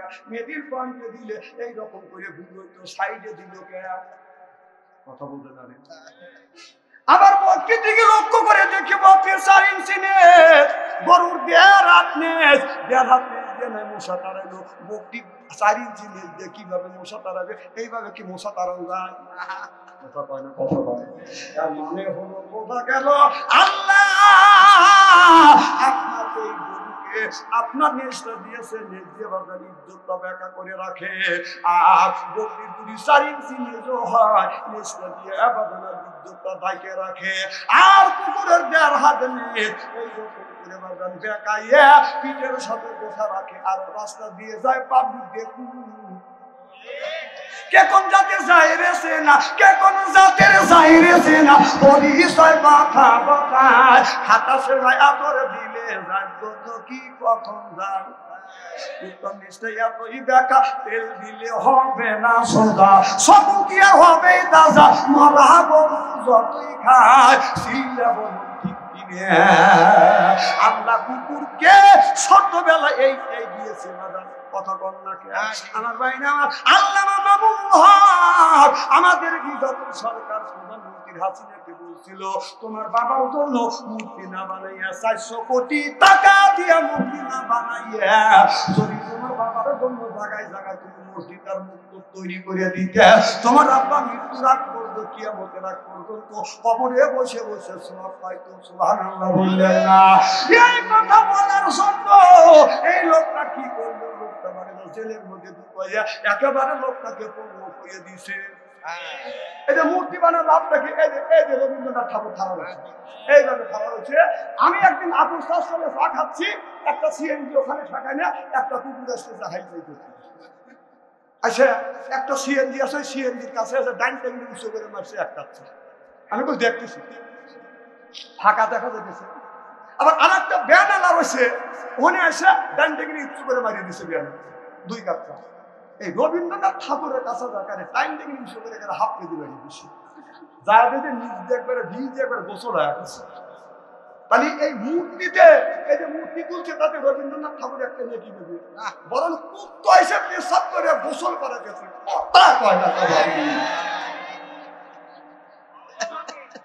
খুব খারাপ লাগতেছে নাকি? আরে টাটকা ওয়াজ না গদোয়া, কেবল শুরু করছি। আমাকে বলার জন্য আনা হয়েছে, আমি বলবো, কেউ মাইন্ড করবে না। আপনি কিছু বললেই মাইন্ড করবে। আমার ভাইরা খুব খারাপ লাগতেছে নাকি? এবার মিয়াটাকে বললাম তোমার লিবাস আছে কি? মিয়াটা দেখে বলে ইয়া রাসূলুল্লাহ, ইয়া হাবিবাল্লাহ, আমি রাস্তা দিয়ে যখন যাই নবীজি আমার হাতে থাকে মোজা, পায়ে থাকে মোজা, এরপরে রাস্তা দিয়ে হাঁটতে গেলে মানুষ আমার দেখলে খালা আম্মা ফুকু আম্মা বলে, কেউ আমার চাচি আম্মা বলে না।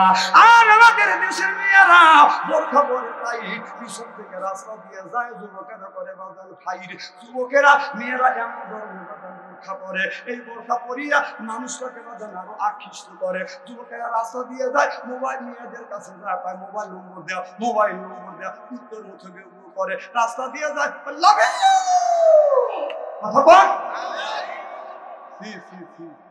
তুমি যে মেয়েটার কাছে যে মোবাইল নাম্বার চাইলে ওই মেয়েটা যদি তোমার বোন হইতো তুমি কি চাইতে? তুমি যদি তোমার মেয়ের কাছে, তুমি যদি অন্য মেয়ের কাছে মোবাইল নাম্বার চাও, জেনে রাখো যুবক, লিখে রাখো, আর একটা যুবক তোমার বোনের কাছে আসে মোবাইল নাম্বার চাচ্ছে। কথা বল। আজকাল যুবকেরা প্রেম আর ভালোবাসা করতে করতে প্রেমের সেঞ্চুরি করছে। এক একটা যুবক মোবাইলের মধ্যে প্রেম করতে করতে প্রেমের সেঞ্চুরি করছে। বিয়ে করছে, প্রেম করছে 8টা, বিয়ে করছে ওইটা দিয়ে হচ্ছে 9টা। বাসর ঘরে যা ভাবতে আমি শনির জিনিসই পাইছি। বাসর ঘরে যা গান গেতেছে, আমি ঠকি নাই, আমি ঠকি নাই রে। আজকাল তোমার আমার বাসর ঘর, বাসর নয়, আজকে নামাজ পড়বো, দোয়া করবো, আল্লাহ দরবারে কবুল হবে, জীবনের সব গুণ আল্লাহ মাফ করে দিবে। আর তুমি এসে গান গাচ্ছ, বলতেছো বিবি আজকে আমার চাইতে আনন্দিত মানুষ কেউ নাই, কারণ আমি জীবন দ্বারা মানুষকে ঠকাইছি, আমি ঠকি নেই। বিবি আমি ঠকি নাই, আমি ঠকি নাই রে, তুই আমার 9 নাম্বার বিবি। ও সব বলেছে আমার আগে 8টা, তোর দিয়ে 9টা। বউ এখন বলতেছে আল্লাহ কানের বগল দিয়ে বাসাইছে, তার ব্যাপার কি? স্বামী আমি ঠকি নাই, আমি ঠকি নাই রে। স্বামীটার ব্যাপার কি রে? আমার পাল্টা জবাব দিচ্ছে, ভাই স্বামী আমি ঠকি নাই, আমি ঠকি নাই রে, তুমি আমার 10 নাম্বার স্বামী রে। ভাই আমার আগে 9 টাকা, তোর দিয়ে 10টা। আল্লাহ এই কথাটা কোরআনের মধ্যে বলছে, আর খবিসাতুল লিল খবিসা ওয়াল খবিসুনা লিল খবিসা। সুবহানাল্লাহ, জোরে বল। আর আছে না, আল্লাহ বলছে খবিস ছেলের জন্য খবিস বউ। টাটকা ওয়াজ কোরআনের বাইরে গেছে নাকি? এমনি বাচ্চান্তারে 30,000 35,000 টাকা দেয় না, রূপ দেখা দেয় না।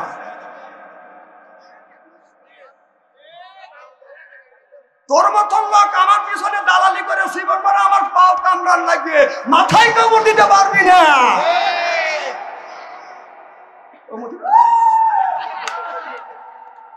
না বেবানের একটা সিডি আছে,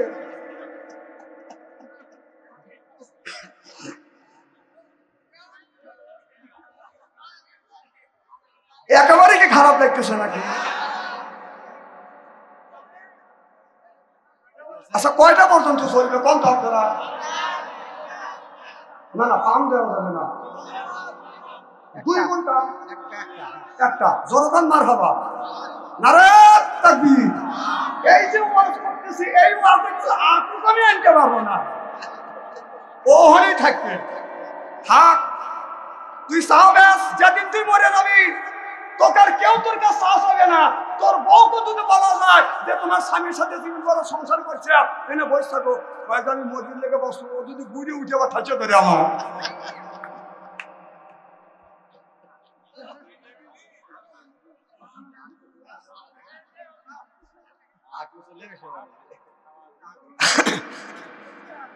আমার ভাইরা ভালো করে লক্ষ্য করে শুনুন, এবার আমি একটা বলি ইয়া রাসূলুল্লাহ, ইয়া হাবিবাল্লাহ, এই গুণটা মানুষের হয়ে গেছে। সুবহানাল্লাহ বললেন না, বলেন নবীজি 4 নম্বর তো কি মেয়েটা আমার নবী বলল, যুবতী রে তোমাকে বিয়ে করবে, তোমার 4 নম্বর তো গুণ হলো তুমি 5 জায়গা 5 ওয়াক্ত নামাজ পড়ো কিনা, রমজান মাসে রোজা রাখো কিনা।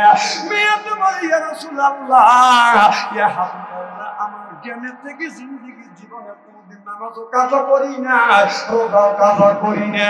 আল্লাহ আমাকে যে অসুখ দিয়েছে 3 দিন 5 দিন 7 দিন 10 দিন, এই অসুখ ব্যতীত কোনদিন আমি নামাজ কাজা করি না। আল্লাহ নবী বললেন ঠিক আছে, তোমার ওই আসওয়াব দিয়ে করবে। এবার মেয়েটা দেখে বলে ইয়া রাসূলুল্লাহ, ইয়া হাবিবাল্লাহ, ওই যুবককে আমাকে বিয়ে করব যেই যুবকের ভিতরে 4টে গুণ আছে, 4টে গুণ যেই যুবকের ভিতরে পরিপূর্ণ, ওই যুবককে আমি বিয়ে করব। সিল্লে যখন মারহাবা, ও যদি 4 গুণ চায়, আমি কি 4 গুণ চাইতে পারি না? সুবহানাল্লাহ, একটু জোরে কর। আমার নবী যা বলেন আসলাম, এই মেয়েটা তোমাকে বিয়ে করতে রাজি। সুবহানাল্লাহ। আসল বলে নবীকে বিয়ে করাবেন।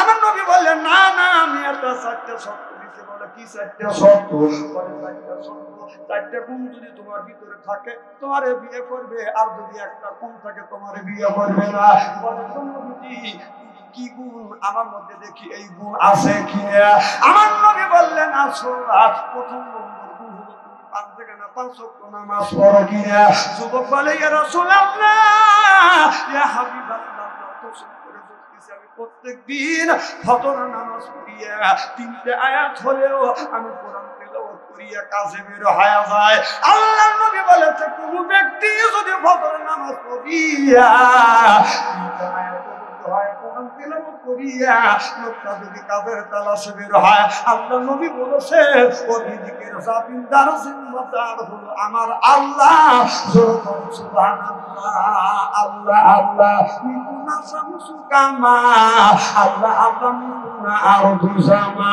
আনতুম আওলানা বাসু মুসলিম কি সানাহায় আনতুম আওলানা বাসু মুসলিম হোতা কামা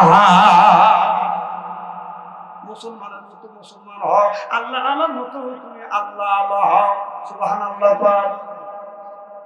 আসল করে নবী গো এই গুণটা আমার মধ্যে রয়ে গেছে নবী গো এই গুণটা আমার মধ্যে রয়ে গেছে 2 নম্বর গুণটা কেমন নবী বললেন যুবক রে 2 নম্বর গুণটা তুমি কোরআন তেলাওয়াত করা জানো কিনা যুবক আসল বলে ইয়া রাসূলুল্লাহ ইয়া হাবিবাল্লাহ এই গুণটা আমার মধ্যে রয়ে গেছে নবীজি আমি প্রত্যেক দিন এক পারা করে আমি কোরআন খতম করি 30 দিনে 30 পারা কোরআনটা আমি শেষ করে দেই কারণ আমি গরিব মানুষ আমি দিন 3-4 পারা পড়তে পারি না গো নবীজি প্রত্যেকদিন সকালবেলা ফজর নামাজ পড়িয়া হাফ পারা কোরআন তেলাওয়াত করি এশার নামাজ পড়িয়া হাফ পারা কোরআন তেলাওয়াত করিয়া বিছানায় ঘুমাইতে যায় আল্লাহর নবী বলেছে কোন ব্যক্তি রাতের বেলায় এশার নামাজ পড়িয়া কোরআন তেলাওয়াত করিয়া বিছানায় ঘুমাতে যায় ওই অবস্থায় যদি লোকটা মারা যায় আল্লাহ কবরে গোরা সব আল্লাহ মাফ করে দিবে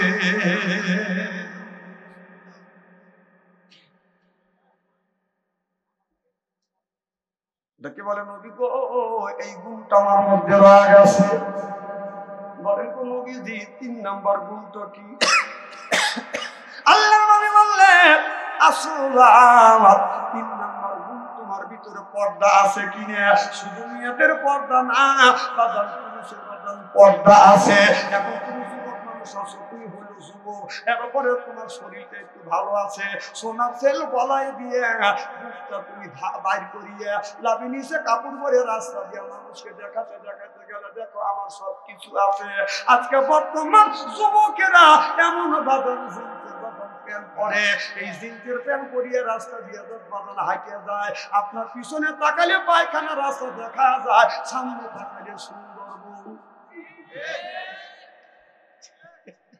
কি যোগী মরিয়েলা তাহলে কোন অবস্থা রাখছে আমি কোন অবস্থা রাখছি সব হিসাব তিলকিট করে আল্লাহর কাছে দিতে হবে কথা বল বিশ্বাস যদি না হয় মরিয়ে দেখে মনে মনে করতেছে বাংলাদেশে এত মৌলবী মরে বাথরুম ছেড়ে মরে না কে এতই সস্তা সাইজ করলে মিনে 16টা বছর ওয়াজ করতে পারিনি জানেন আমার সাদাতপুর থানায় খালি আওয়ামী লীগের কিছু কিছু নেতারা বলছে আওয়ামী লীগের সভাপতি কোরআনের আয়াত যদি আওয়ামী লীগ সরকারের বিপক্ষে যায় ঠ্যাং কাইটে হাতে তুলে দেবো আয় আজকে কোনে হ্যাঁ না এগুলি কি আমাদের আমি টাঙ্গাইল মাহফিলে গেছি আমাদের এলাকার এক নেতা পলা রয়েছে আমি বললাম ভাই আপনি এখানে খেয়ে এখন চোখের পানি ফেলে কাঁদতে পারে হুজুর আমি এই জন্যই রয়েছি দেশ স্বাধীনের পরে আমি পলাইছি আমার পালি মেরি হলা দিবে তুমি এমন পচা রাজনীতি করতে গেছো মানুষের কষ্ট দিতে এই পচা রাজনীতি করলে কেন যেই পচা রাজনীতি করে বাড়িঘর সারা লাগে না না তোকে এই রাজনীতি করবেন কোথা কে এখন তুই বাড়ি থাকতে পারিস না কথা কয় না হুজুর ওকে এই সরকারকে ক্ষমতা রাখার লেগে কি করিনি ক্ষমতা রাখার লেগে গ্রামের মানুষের ভোট দিবে দূরে মারছি জোর করে ভোট দিচ্ছি অন্যভাবে বাড়ির সাথে দ্বন্দ্ব করছি হ্যাঁ একজন লোক ভোট দিবার গেছে বুড়ো মানুষের আসবে দেখান মরিয়ে যাবো শেষ ভোটটা দিয়ে দিয়েছি মুরব্বী গেছে সব করে ভোট দিবেন লেগে, অবস্থা তোমার ভোট হয়ে গেছে। তা কও কি বাপু? কয় হ্যাঁ, খালি তোমার ভোট হয় নাই, চাষি আমারও ভোট হয়ে গেছে। কয় কয় কি কও কি বাপু? তোমার চাষি নিয়ে 6 মাস আগে মরিয়ে গেছে। হ্যাঁ, 6 মাস আগে মরে গেছে, সে আজকে ভোট দিতে কবরে চলে গেল, আমার সাথে দেখা করলো না। এই কয়েক লোকটা উঠোনে পড়ে মরে ওই স্কুলের মাঠে বসে চিঠি করা শুরু করে দিল। এখন হপ্তায় কাজে কে বাবা কও না, আমার বউ মরে গেছে 6 মাস আগে, বউ এসে ভোট দিতে চলে গেল, আমার সাথে দেখা করলো না। পুলিশের মুখে রোমানকে আস্তে আস্তে হাইতে যায়, ওই শালাকারে ভোট আবার তো বিপিন ভোট পাইছি। এখন তুই করে আবার যে মা মা মা করিস রাস্তা দিয়ে গেলে মা মা, যে মা রাখার জন্য ক্ষমতায় রাখার জন্য এত কিছু করলি, সেই মা কথারে মার জন্য কি করিস? তুই মার জন্য গ্রামের মানুষের সাথে দ্বন্দ্ব করতিস, জোর করে ভোট নিছিস, বাইক মারছিস, জোর করে ভোট নিছিস। সেই মা প্রকারে কোন জ্ঞানে কোন বিবেকে মা থুয়ে দিল্লি যা পার হয় প্রকারে সাগরে ভাষা থুয়ে চলে গেল। আবার শাসনে বসে যে মা ওদের চিন্তা করলো না, যে মা চলে গেল, যে আমাদের চিন্তা করলো না, যার জন্য এত কষ্ট করছি, তার স্থানে বসে আমার মা মা আসবে, মা আরো আসতেছে। হ্যাঁ, 200টা কেস নিয়ে মা আসতেছে। এবারে দেখলাম যে 800 বার ফাঁসি হবে, তা মা করতেইছে। হ্যাঁ, দৃষ্টান্ত করে গেছে, এরকম দৃষ্টান্ত পৃথিবীতে হয় নাই। কে একটা দৃষ্টান্ত হয়েছিল 800 বছর আগে, পারস্যের বাদশা, রুমের বাদশা আর পারস্যের বাদশা আপনার বলছিল হয়তো তোমরকে দিয়ে উড়ো দেবো। রুমের বাদশা যখন পলা গেল, রুমের বাদশা রাইতের অন্ধকারে রুমের বাদশার পারস্যের বাদশা পলানোর পরে 800 বছর পরে আমাদের প্রধানমন্ত্রী শেখ হাসিনা পলা গেছে। ইতিহাস কলঙ্কিত করে দিয়ে গেছে। আর যেটাই ধরা পড়তেছে, যেটাই ধরা পড়তেছে, আমি কি রাজনীতির কথা বলতেছি নাকি? আমি সত্য কথাটা বলছি যে যার লেগে এত কিছু করলাম, সে আমাদের থুয়ে চলে গেল। আবার সেই মা মা আসলে আসবে না, কবে আসবে তোর মা? দেশটা দেউলিয়া বানাইছে সাবেক প্রধানমন্ত্রী, দেশটা দেউলিয়া বানাইছে সাবেক প্রধানমন্ত্রী। কোথায় রইলেন কামরুল ইসলাম, কোথায় কাদের কাকা? ওই গেল সে ওই মহিলার চেতান চেতান কথা। কোথায় রইলেন কামরুল ইসলাম, কোথায় কাদের কাকা? ওই গেল সে ওই মহিলার চেতান চেতান কথা। ওই দলের মানুষ বাসাইয়া, দলের মানুষ বাসাইয়া দিল্লি করলে বাসাবে প্রধানমন্ত্রী। চিল্লে বলুন ঠিক কিনা? যে অন্যায় করে, যে অন্যায়কে সমর্থন করে, উভয় কি দোষী? জনগণ কি দোষী?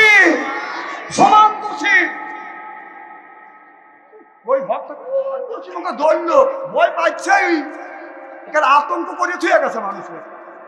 না না, এমন রাজনীতি করলে তুমিও রাজনীতি করছো, তোমার দলে আরো লোক রাজনীতি করছো, তারা বাইক করলো, তুই পলা লিখে, তাহলে বোঝা গেল তুই মানুষের ক্ষতি করছিস। এখন কোনটা কোন সরকার ক্ষমতায়? ডাক্তার ইউনূস যতদিন আছে একদিন খালি দোয়া ইউনূস পড়তে থাকবে, খালি দোয়া ইউনূস পড়ো। ডাক্তার ইউনূস যতদিন আছে দোয়া ইউনূস পড়ো। আর নির্বাচিত সরকার যদি আসে, যদি তুমি ইটের তেল দিয়ে থাকো, পাথরের তেল খাওয়া লাগবে, খাওয়া লাগবে। পড়ো পড়ো, এখন তো বাড়ি ছেড়ে রয়েছে, তাওয়াতে দেহ তুলো। এই যে কয়া দিয়ে গেলাম এক কথা, আমি তো হক কথা বলতেছি। আর অমুক থেকে শুধু পালিত দেখো 16 বছর দেখছে।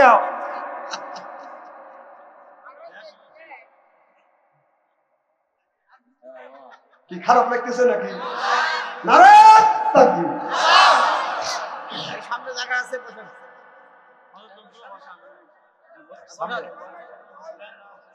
ওনারও দেখতেছে জায়গা আছে, আমি ওনাকে অনুরোধ করে বসেন যদি একটু সাথ দাও। আল্লাহুম্মা সাল্লি আলা মাওলানা মুহাম্মদ ওয়া আলা সাইয়্যিদিনা আল্লাহুম্মা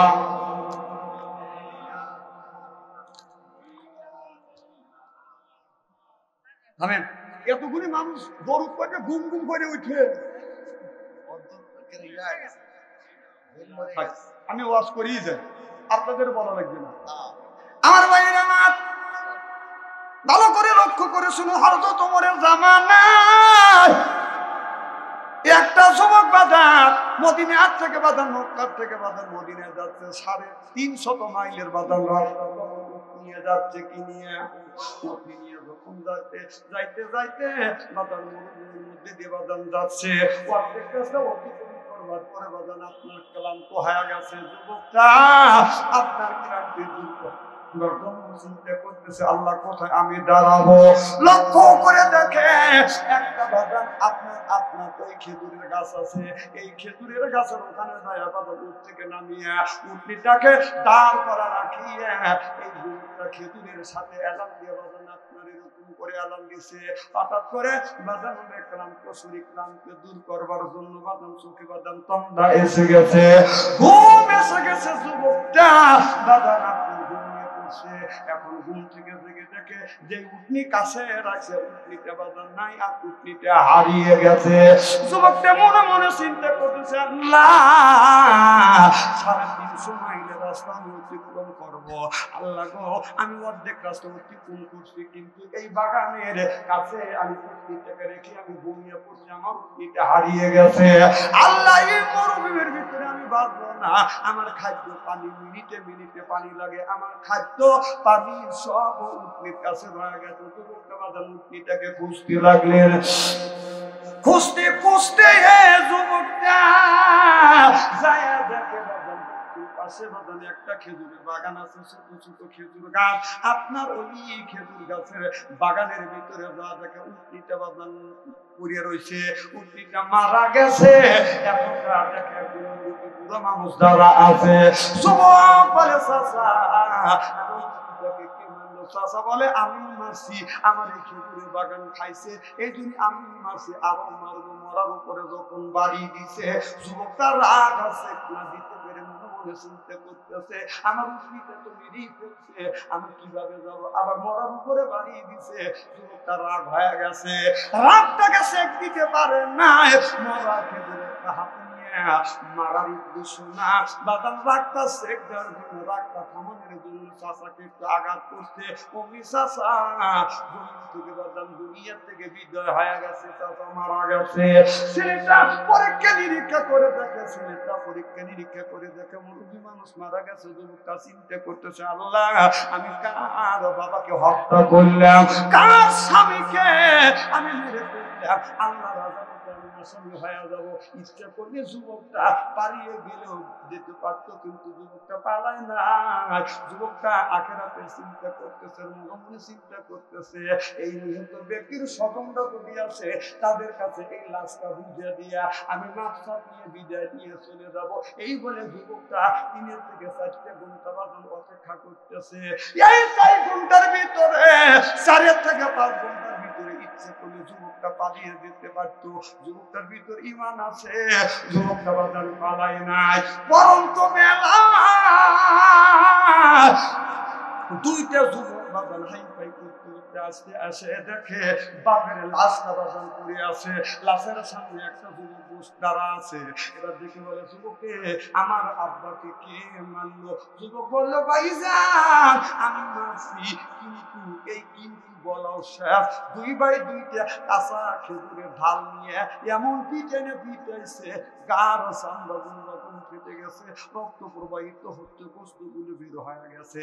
এরপরে যুবকটাকে পিটাইয়া হাতে রশি লাগাইয়া পায়ে রশি লাগাইয়া অর্ধ পৃথিবী পেজিতে ওমরের দরবারে হাজির করলেন আর বললেন বিচার চাই, বিচার চাই, বাবা হত্যার বিচার চাই। হযরত ওমরের কাছে বেঁধে নিয়ে গেলেন। হযরত ওমর আমিরুল মুমিনিন খলিফাতুল মুসলিমিন অর্ধ পৃথিবী প্রেসিডেন্ট বলে এ তোমাকে আমার কাছে নিয়ে এসো, হাতের সাথে তুমি খুলে দাও, আমি নিত্য বিচার করবো।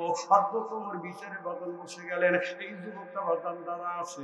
হযরত ওমর বলে যুবকে আমিরুল মুমিনিন ঘুম এসে গেছে, ঘুম থেকে জেগে দেখি আমার উটনি নাই, আমার উটনি হারিয়ে গেছে। হুজুর আমি অস্থির হয়ে গেছি, পাগলের মতো হয়ে গেছি, আমি কেমন করে আমি এত রাস্তা অতিক্রম করব।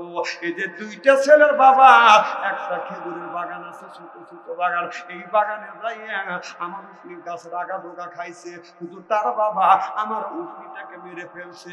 আমি বললাম, মুরব্বি আপনি কেন আমার উঠনিটাকে মারলেন? মুরব্বি ব্যক্তি দিয়ে উঠে বলে, আরো মারবো, মরার উপরে বাড়ি। আমি আল্লাহি আল্লাহি আল্লাহ আল্লাহি আল্লাহর কসম করে বলতেছি, ইন্নাল্লাহা আলিমুন বিযাতিস সুদূর, আল্লাহ অন্তরের খবর জানে, আপনি তো জানেন না। হুজুর আল্লাহর কসম করে বলতেছি, মারার উদ্দেশ্য না, হত্যার উদ্দেশ্য না। হুজুর গো, আমি রাগটা মিটানোর জন্য বাড়ি মারছি। লোকটা মারা যাবে জানি না, লোকটা মারা গেছে। আমি ইচ্ছে করলে পালিয়ে গেলে যাইতে পারতাম, ভাগিয়ে গেলে আমি যাইতে পারতাম। 4 থেকে 5টা করতে আমি অপেক্ষা করছি। এই নিহত ব্যক্তির স্বজনের হাতে নিহত ব্যক্তিকে বিদায় দিয়া মাকসাদ নিয়ে আমি বিদায় হয় আদ্র স্মরণ করে দাঁড়িয়েছিলাম। এরা বুঝতেই আসিয়া হুজুর কোনো কথা শুনলো না। আমার গায়ে এই কাঁচা খেজুরের ডাল দিয়া হুজুর এমন পিঠে পিটেছে, আমার গায়ের চামড়া ফেটে গেছে, রক্ত প্রবাহিত হয়েছে। হুজুর গো, এরপরে গোস্তগুলি বের হয়ে গেছে। আমিরুল মুমিনিন, আপনি নিজ বিচার করে দেন, শরীয়তের বিচার করে দেন। এই বিচার আমি মাথা পেতে নিব। সুবহানাল্লাহ।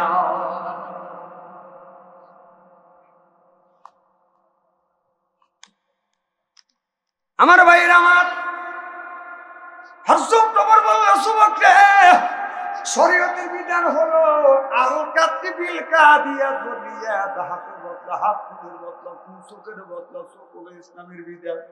হে যুবক, এই যুবকের বাবাকে মেরেছো, তোমাকে ফাঁসি ঝুলাইয়া তোমাকে দুনিয়ার থেকে বিদায় করে দিব। এবার এই ঘোষণা দিলেন, যুবক আমাকে ফাঁসি দিয়ে দেন, আমার অকৃত্য নাই। ফাঁসির রায় দিয়ে দিলেন, আগামী সপ্তাহে তোমার কিন্তু ফাঁসি হবে। যুবকটা বলি, আমিরুল মুমিনিন, খলিফাতুল মুসলিমিন, আমি যদি ইসলামের বিধিবিধান যদি মাইনে এলে, ও আমিরুল মুমিনিন, ইসলামের আইন যদি আমি মাইনে এলে, আল্লাহ কিয়ামতের ময়দানে আমাকে মাফ দিবে কিনা? যুবক রে, শরীয়তের আইন যদি তুমি মেনে নাও, কিয়ামতের ময়দানে আল্লাহ তোমার এই বিচার উত্থাপন করবে না। চিল্লে যখন সুবহানাল্লাহ, এই বিচার আর উত্থাপন করবে না। যুবককে বলি, আমিরুল মুমিনিন, আমি যদি এই বিচার মেনে নিলাম, তবে আমাকে 1 মাসের ছুটি দিতে হবে। যুবককে, ফাঁসির আসামিকে তো কোনোদিন ছুটি দেওয়া যায় না, এইটা ইসলামে কোনো বিধান নাই। আমিরুল মুমিনিন, আপনি যদি ছুটি না দেন, তাহলে আমি ঋণ আছি, কারণ আমি ঋণ আছি বোঝা আপনি বহন করে নেন। কারণ আমি ব্যবসা বাণিজ্য করি, আমি পাড়া পঞ্চাশ লোকের কাছে আমি ঋণ আছি, আমি কিছু পাবো, তারাও আমার কাছে পাবে। আমিরুল মুমিনিন, আপনি ঋণের বোঝা যদি বহন করে নেন, আমাকে ফাঁসি দেন, আমার কোনো দুঃখ নাই। হযরত ওমর বলেন, না না, তোমার ঋণের বোঝা আমি নিব না। আল্লাহর নবী হাদিস শরীফের মধ্যে বলেছে, কোন ব্যক্তি যদি 3 পয়সা ঋণ নিয়ে যদি বাজার মৃত্যুবরণ করে, এই ঋণটা যদি দোকানদারের ঋণকে বাজার যদি শোধ না করে, 3 পয়সা ঋণ নিয়ে যদি মরে যায়, কিয়ামতের ময়দানে 3 পয়সার বিনিময় বাজার 700 ওয়াক্ত নামাজের সওয়াব তাকে দিতে হবে। 700 ওয়াক্ত নামাজের সওয়াব দিতে হবে। কয় ওয়াক্ত নামাজ পড়ছাও? দরবেশ বাবা কোটি কোটি টাকা জনগণের মারিয়ে খাচ্ছাও, হ্যাঁ? পড়ানোর সময় দাঁড়িয়ে তো ঠিক মতোই কাটছে, কথা কয় না। এই যে বাংলাদেশের এত জামাতে ইসলামের উপরে এত অত্যাচার জুলুম করা হলো, বিভিন্ন অভিযান করেছে, জামাতের একটা নেতা, একটা আলেম দাড়ি কাটে নাই, আর একটু জনগণের ঠেলা দেখার সাথে সাথে দাড়ি কেটে চাইলে হাঁটছে, কোথায় হয় না?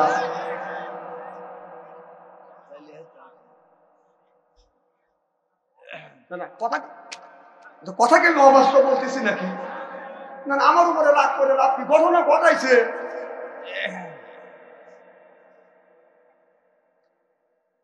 খুব খারাপ লাগতেছে। ডিজিটাল যে ওয়াজ করে যুবকরা বসে, যেই ডিজিটাল ওয়াজ ছেড়ে দেয়, সেই যুবকরা উঠে চলে যাবে। কি বেদিক পড়ে গেছে।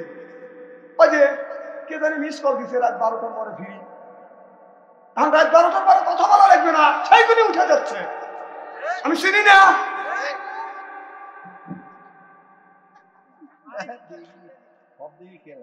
আমার ভাইরা আমার খুব খারাপ লাগতেছে না রে। আমার ভাইরা আমার এবার যুবকটা চোখের পানি দেখতে ফেলে কাঁদিয়া আপনি ঋণটা বহন করে নেয়ার অর্থ কোমর বললেন ঋণের বোঝা আমি নিতে পারবো না। তাহলে যারা আপনার 3টা দোকানের ঋণ আপনি করে খাইছেন, ওই দোকানে খাইছেন আপনি 3 টাকা, ওই দোকানে খাইছেন আপনি 50 টাকা, ওই দোকানে 500 টাকা, আপনি কয় দোকানে ঋণ দিবেন, নামাজ শুরু করবেন, আপনার ওই যে 700 ওয়াক্ত নামাজ দিতে হবে। আপনি 3 দোকানের নামাজ 3 7 21 ওয়াক্ত নামাজ আপনি দিয়ে দিলেন। কথা বুঝতেছেন না? আরো 6 দোকান যে বাকি রয়েছে, ফলের দোকান, চাউলের দোকান, মাছের দোকান, এই ঋণ কি দিয়ে শোধ করবেন? ঋণ যে কত করে যে খাও, যে এই দোকানে কত করে খায়, ওই দোকানে কাজটা যাও না, রাস্তার পূর্ব পাশ দিয়ে যাও, দৌড়িয়ে পারবেন না আপু। না আপুর পক্ষে তো দুই একটা কথা বলা লাগবে।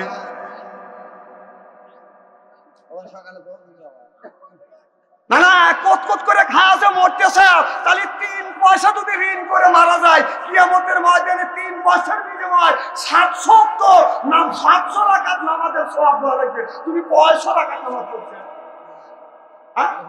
তাহলে 3 জনের যদি 9 বছর বিনিময় যদি 2100 রাকাত নামাজের সওয়াব তুমি দাও, তাহলে আপু চাষটালের দাম হলো কথা কোন? তাহলে ডালের দোকানে বাকি করে খাইছ, চালের দোকানে বাকি করে খাইছ, ওগুলি কি করবে? কিয়ামতের ময়দানে আল্লাহ বলবে, ওই যে নেকি তুমি না দিতে পারো, ওই যে চাউলালার আপুর দোকানের 4 টাকা, এরপরে চাউলালার দোকানের টাকা না দিবে পারলে ওর যত গুণ আছে সব তোমার মাথায় বুঝে দিবে। তুমি কিভাবে হাইটে যাও? বিশ্বাস যদি না হয় মরিয়ে দেখো, এখনো সময় আছে। বাঁচে থাকতে যদি 50 টাকা ঋণ থাকে, 2 টাকা দিয়ে হাতে পায়ে ধরে মাপ নেন, যে বাঁচি ব্যবসা, এই দুনিয়া মাপ পাওয়া যাবে, আখেরাতের আদালতে কিয়ামতের ময়দানে মাপ পাবেন না। বিশ্বাস যদি না হয় কবরের মধ্যে যাওয়া দেখে।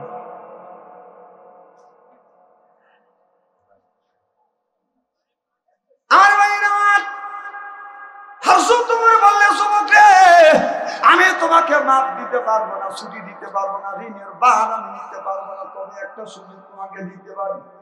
বলে কি সুযোগ? ওই সুযোগ হলো কেউ যদি তোমার জামিনদার জিম্মাদার হয়, তাহলে তোমাকে 1 মাসের ছুটি দিব। এবার সাহাবীরা শত শত হাজার হাজার সাহাবীরা ওই জায়গায় দাঁড়া আছে। এবার এই যুবকটা দেখে বলে, ও নবী সাহাবীরা, আপনারা নবীকে দেখছেন, আমি দেখি না, তবে আপনাদের কাছ থেকে শুনছি, হাদিসে পড়ছি, আলেম ওলামার মুখে শুনছি, আপনাদের মুখে শুনছি। আমার নবী বলেছে, মুসলমান এক মুসলমান মুসলমানের ভাই, এক মুসলমান যদি বিপদে পড়ে, আর এক মুসলমান বিপদের সামনে যা বিপদ থেকে উদ্ধার করে। এইটা যদি রাসূলের সুন্নাত হয়ে থাকে, রাসূলের হাদিসটা যদি হয়ে থাকে, আপনি যদি একজন জামিনদার জিম্মাদার হন, আল্লাহর কসম করে বলতেছি, আমি ফিরে আসবো। কেউ রাজি হয় না। নবীর একটা সাহাবীর নাম হলো আবু তালহা। আবু তালহা চিৎকার দিয়ে বলল, আমি আমার নবীর হাদিস আমি মিথ্যা হতে দেব না, আমি তোমার জামিনদার জিম্মাদার হইলাম। চিল্লাইয়া বলো সুবহানাল্লাহ। বলে যুবক রে, আমি তোমার জামিনদার জিম্মাদার হইলাম, তুমি চলে যাও, 1 মাসের ছুটি দেওয়া হলো। বলে ভাই আবু জার, আসার মুবাশশিরা 10 জন সাহাবী বিলি হিসেবে জান্নাতে যাবে, তার মধ্যে তুমি একজন, দুনিয়া থেকে জান্নাতের টিকিট পাচ্ছি, তার মধ্যে তুমি একজন। ও ভাই এই কাম করো না, এই যুবকটাকে তুমি তো চেনো না, যুবকটা যদি না আসে, যুবকের দায়ভার কিন্তু তোমার মাথায় চাপবে। হযরত আবু জার বলল, ভাই ওমর রে, এই চিন্তা তোমার করা লাগবে না, যুবকটা যদি না আসে, হাসি দুই হাসতে হাসতে করবো, কিন্তু নবীর হাদিস আমি মিথ্যা হতে দিব না। সুবহানাল্লাহ। এরাই হলো নবীর আশিক। আর আমরা নবীর আশিক হইছি, এক পীরের মুরিদ হইয়া মাথায় দাঁড়া দিয়া রাস্তায় রাস্তায় যা মানুষের নিন্দা করি, ওই আলেম ভালো না, ওই আলেম ভালো না, এই আলেম এবারে শালা তুই ভালো, তো চিনি না। বাচ্চুয়ান্তির হক কত করে, বাচ্চুয়ান্তির ভালো না।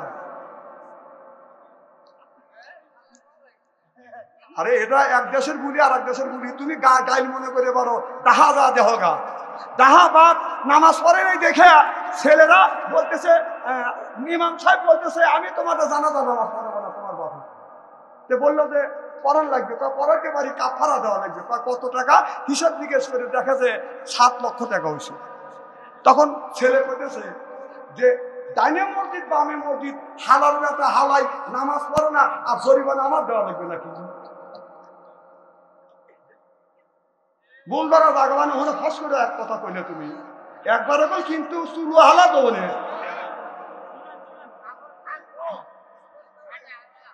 না না নিজের বাবা ছেলেকে ব্যথা শালা করে নিয়ে তখন তুমি পারো দক্ষিণী না আমি বসি যে খাসি যেমন চলে এরকম চুলু হালা দেবো বলে তখন তুমি বলতে পারো নিজের শালা কি বলতে পারো, নিজের শালা বলতে পারো। এখন যোগী লোকের চোখ বঙ্গ হয় পাইলে দিয়ে নেই না রে। খুব খারাপ লাগতেছে নাকি? না খারাপ লাগে মনোযোগ করে দিন।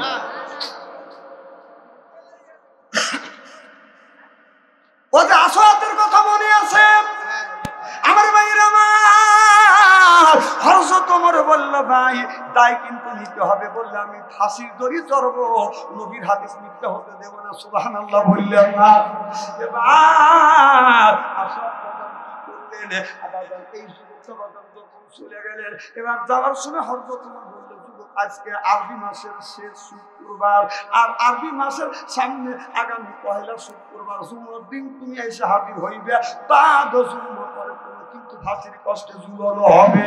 আর যদি তুমি না আসো তোমার পরিবর্তন নিষ্পাপ ব্যক্তি নবীর সাহাবী আবু তালহাকে ফাঁসির কষ্টে ঝুলিয়ে হত্যা করা হবে।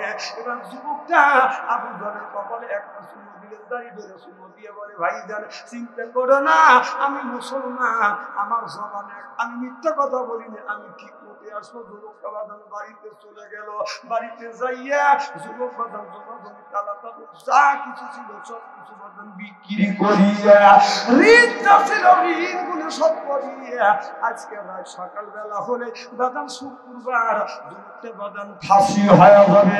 যুবকটা সারা রাত তাহাজ্জুদ নামাজ পড়ছে, ফজরের নামাজ পড়িয়া আল্লাহর কাছে হাত তুলে কাঁদে, আল্লাহ আমি জীবনে ফজর নামাজ অনেক আদায় করেছি, কোনদিন কাজা করিলে নামাজে আর জীবনে আমি তোমাকে আদায় করতে পারবো না, আমি নামাজ তোমাকে আদায় করতে পারবো না। এই জন্য যুবকটা ঘরের মধ্যে গেছে, যুবকের একমাত্র মা বদল বসে আছে ঘরে। যুবকটা মার কাছে যাইয়া এইরকম করে হাত দিয়া মায়ের পায়ে হাত দিয়া শুনে দিয়ে বলতেছে মা আমাকে বিদায় দাও। মা বলে বেটারে কেন তুমি আমার কাছে বিদায় চাও? যুবকটা বলে মা একটা মানুষকে হত্যা করেছি, একটা মানুষকে হত্যা করেছি বিদায় আমাকে আপনার ফাঁসিতে ঝুলাইবে। মা আমি একজনের জামিনদার করে রাখছি, তুমি আমাকে বিদায় দাও। আজকে যদি না যাই মা নবীর সাহাবী 19 লাখ মানুষের ফাঁসি হয়ে যাবে। মা জড়ো ধরে বলে বেটা রে তোমার তুমি যখন আমার গর্ভে ছিলে, যখন সত্য ছিলে বেটা তোমার আব্বা মারা গেছে, অন্য আমি কদর করি না, শুধু তোমাকে আমি মানুষ করবার জন্য খায়া না খাইয়া আমি তোমাকে মানুষ করছি বেটা, আমি তোমাকে ফাঁসির কাছে উঠতে দেব না। এ বেটা আমাকে হযরত ওমরের কাছে নিয়ে যাও। হুজুর আমার বেটার পরিবর্তন, আমাকে ফাঁসির কাছে ঝুলো, আমার সন্তানকে ফাঁসির কাছে ঝুলাইও না। চিল্লে যখন সুবহানাল্লাহ। যার মা নাই সেই জানে মা এমন নিয়ামত। আল্লাহ বলে বপদরপুকা হে বান্দা দাসত্ব করো, আল্লাহ তাবুদ আমার গোলামি করো, ইল্লাহু আমার বন্দেগী করো, অকুল কবিল ওয়ালিদাইনি ইহসানা। আল্লাহ বলে বান্দা আমার দাসত্ব আমার গোলামি করবার পরে তোমরা তোমার নিজ নিজ পিতামাতার খেদমত করো। আজকে মা হইছে বুড়ি গাল যাইতে আমার বুড়ি বাবা হলো বুড়ো, পিঠের উপর ধরে দৌড়ে বুড়ো, শ্বশুর হলো আব্বা জান, শাশুড়ি হচ্ছে আম্মা জান, বিয়ে করছে পিয়ারা জান, ওরাই সব জানের জান, পরাণের পরাণ জোর কর ঠিক কিনে আমার মতো মানুষ তো ভক্ত হওয়ার কথা না। আমি যেদিন সর্বপ্রথম বারাবিল মাহফিলে যাব, আমি আমার মার পায়ে হাত দিলাম, বললাম মা একটু দোয়া করো, আপা দোয়া করে দাও। আমি মাহফিলে যাব, যাবার সময় আমার মা আমার কপালে চুমো দিয়ে দিল, বেটা রে আমি তোমাকে দোয়া করে দিলাম, তুমি যাও। আমার আব্বা বললো, বেটা যা, তোর প্রতি আমার বিশ্বাস আছে। আল্লাহর কসম করে বললাম, আমি ওই জায়গায় সর্বপ্রথম ওয়াজ করছি, করিয়া আমাকে 100 টাকা দিছে। আমি তখন সাইকেলও নিয়ে হাতে গেছি, 250 টাকা নিয়ে তুই হাতে আনিয়া আমি 50 টাকা মার হাতে, 50 টাকা বাবার হাতে দিয়ে বললাম, মা দোয়া করে দিও আমি যেন কোরআনের দাওয়াত বাংলার জমিনে দিতে পারি। আমার মা বলেছে, বেটা রে আমি কি দোয়া করলাম, আল্লাহ বাংলাদেশের প্রত্যেকটা দেশে তোমাকে ওয়াজ করার তৌফিক দিবে। আজকে মার দোয়া কবুল। আমার মা আজ দুনিয়ায় নাই, আমার মা আজ দুনিয়ায় নাই। আমার আব্বা দুনিয়ার থেকে বিদায় হয়ে গেছে। আমার আব্বা 97 বছর পর্যন্ত জমিনে বেঁচে ছিল। আমার মা 112 বছর পর্যন্ত জমিনে বাদান বেঁচে ছিল। আমার মা 3 থেকে 4 বছর বাদান বিছানা বড় প্রসাব করতো। আমার মা পেশাব করতো, পায়খানা করতো। আমার মা হাত দিয়ে নড়াচড়া করতে পারতো না, হাত দিয়ে খাবার খাইতে পারতো না। আমি যখন মাহফিলে যাইতাম, আমি মার পায়ে হাত থেকে চুমো দিতাম, বলতাম মা তুমি দোয়া করে দাও। মা বলে, বেটা রে আমার দোয়া তোমার সাথে আছে। আল্লাহর কসম করে বলতেছি, মায়ের কাছ থেকে দোয়া নিয়ে যখন আমি মাহফিলে গেছি বাবা, আমি রাত 2টা 3টা যখন বাড়িতে আসছি, কোন বাড়ির মধ্যে খালি যা যা আওয়াজ, আমি দৌড়া রাত 12টা 1টা 2টা 3টার সময় বাড়িতে আসছি। বিবি ঘরে দরজায় হাত দিছি, দরজা সব সেটা ঘরে দরজায় হাত দিছি, দরজা সব মার ঘরে দরজায় হাত দিছি, দরজা খুলে গেছে। যারা দেখি বৃদ্ধ মা এখন পর্যন্ত ঘুমাইতে বাড়িতে আছে। আমার মা ঘুমাইতে খালি এইরকম এরকম করতো। আমার পায়ে হাত দিতাম, মা তুমি কি ঘুমাইছ? মা বলে, বেটা রে যতক্ষণ পর্যন্ত আমার থেকে ঘুম আসছে না।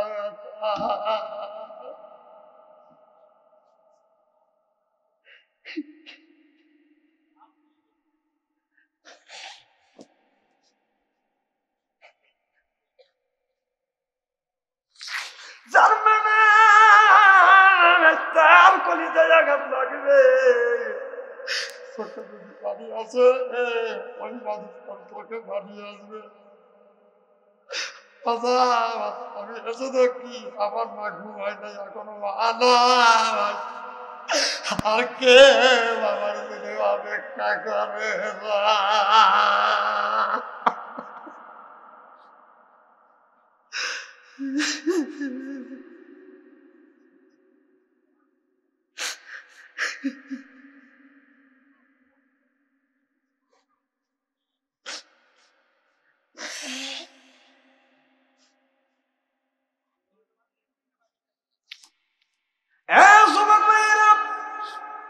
মার মনে কষ্ট দিও না।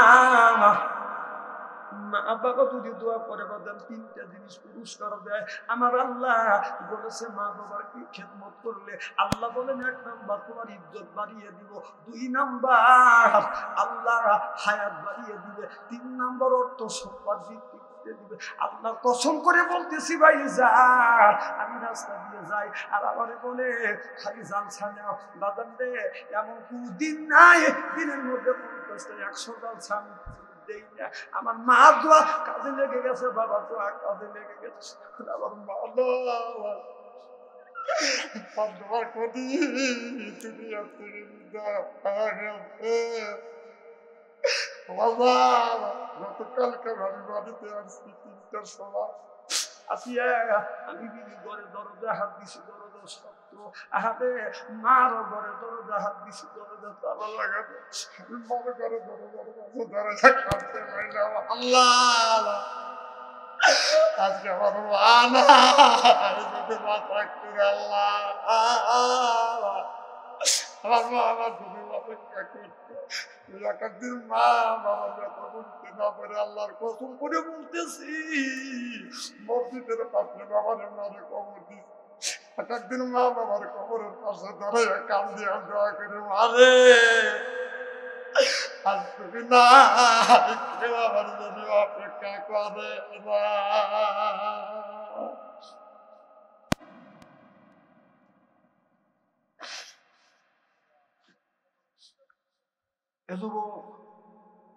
মায়ের মনে কষ্ট দিও না, বাবার মনে কষ্ট দিও না। আর যদি তুমি কোনোদিন বিপদে পড়ো রে যুবক, যত বিপদ করো না কেন, মানুষের কাছে তুমি বিশ্বাস চাও না, মানুষের কাছে প্রতিবাদ করো না, আল্লাহর কাছে সুবর্দন করে দিও। তাওয়াক্কালতু আলাল্লাহ, আল্লাহর উপরে যদি ন্যস্ত করা যায়, নিশ্চিত আল্লাহ তোমাকে হেফাজত করিবে। চিল্লাইয়া বল সুবহানাল্লাহ। আল্লাহুম্মা সাল্লি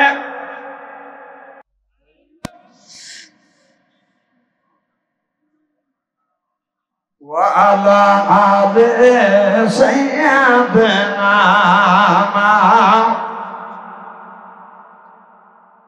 লা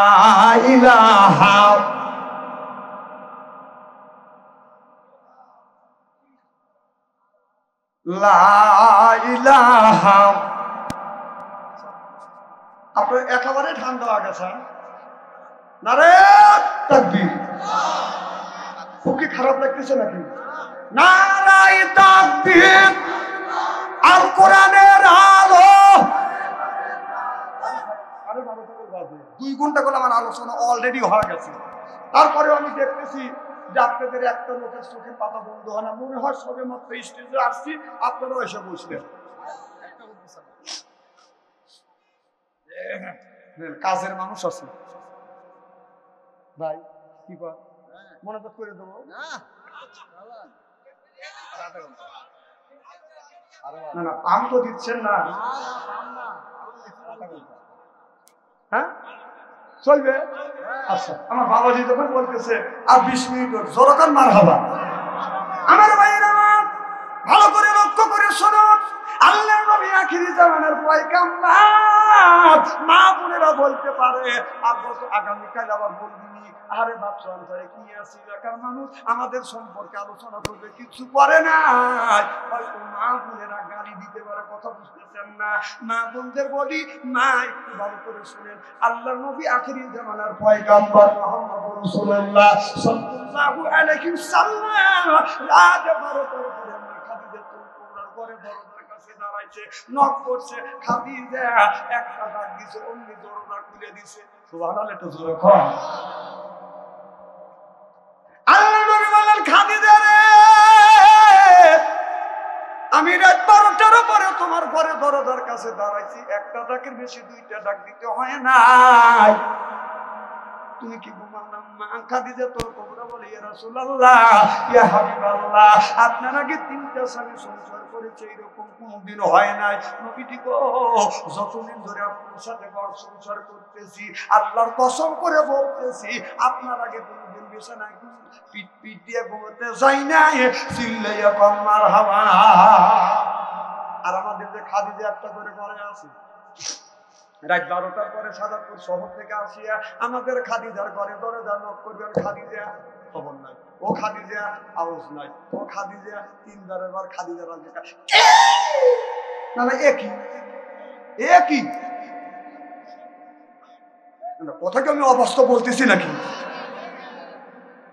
আমার ভাইয়েরা, আমার নবী বললে খাদিজা, অমনি খাদিজা বলে ডাক দিছে, দরজা খুলে দিছে। নবী চোখে যখন চোখ করছে, আমার নবী মা খাদিজা তোর কুবরাকে বলবেন আপনার সালাম দিবে, তার আগে মা খাদিজা তোর কুবরা আমার নবীকে সালাম দিয়ে দিলেন।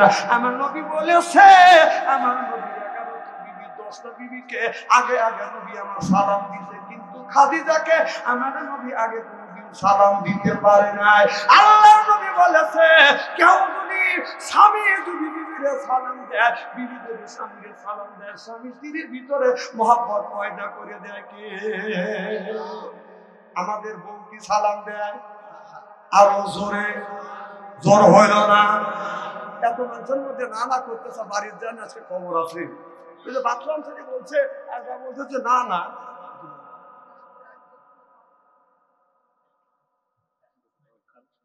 দরকার আছে। আচ্ছা ঠিক আছে, মারহাবা। আজকে আচ্ছা বৌমান সালাম দিল না, আমরা কি বিবিদের সালাম দিই? জোরে কোন जैसे के तेईसे मिले राज के मिले रानी उनके मुहिते नहीं मिले खापशानी रे खापशानी जोरो बात की आलो खबिसा पुलिल खबिसा और खबिसुना लिल खबिसा वो যেমন খবিস জামিন বাজানো খবিস এই দিন খবিসে সালাম দেয় না খবিসে সালাম দেয় না খালি সালাম দেয় আসসালামু আলাইকুম খবর কি বিয়া অবজেকশন না থাকলে দুইটা কথা বলবে চাই এই আপনি তো না থাকলে মোবাইলের নাম্বার নিবে এই তো দিয়ে গেছে মালয়েশিয়া তুই কেন নাম্বার নিবে চাই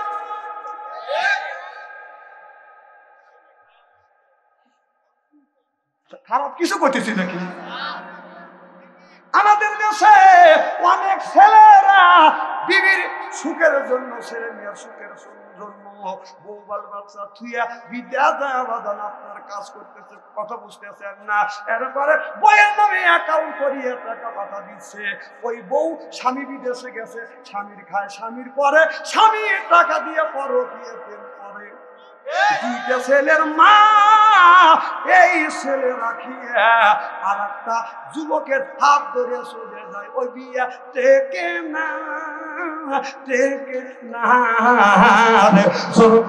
কিনে ও স্বামীর খাও স্বামী করো স্বামী পেটে খায়া পরকীয়া প্রেম করো তেল পড়ছে 12 মহিনে খাও গা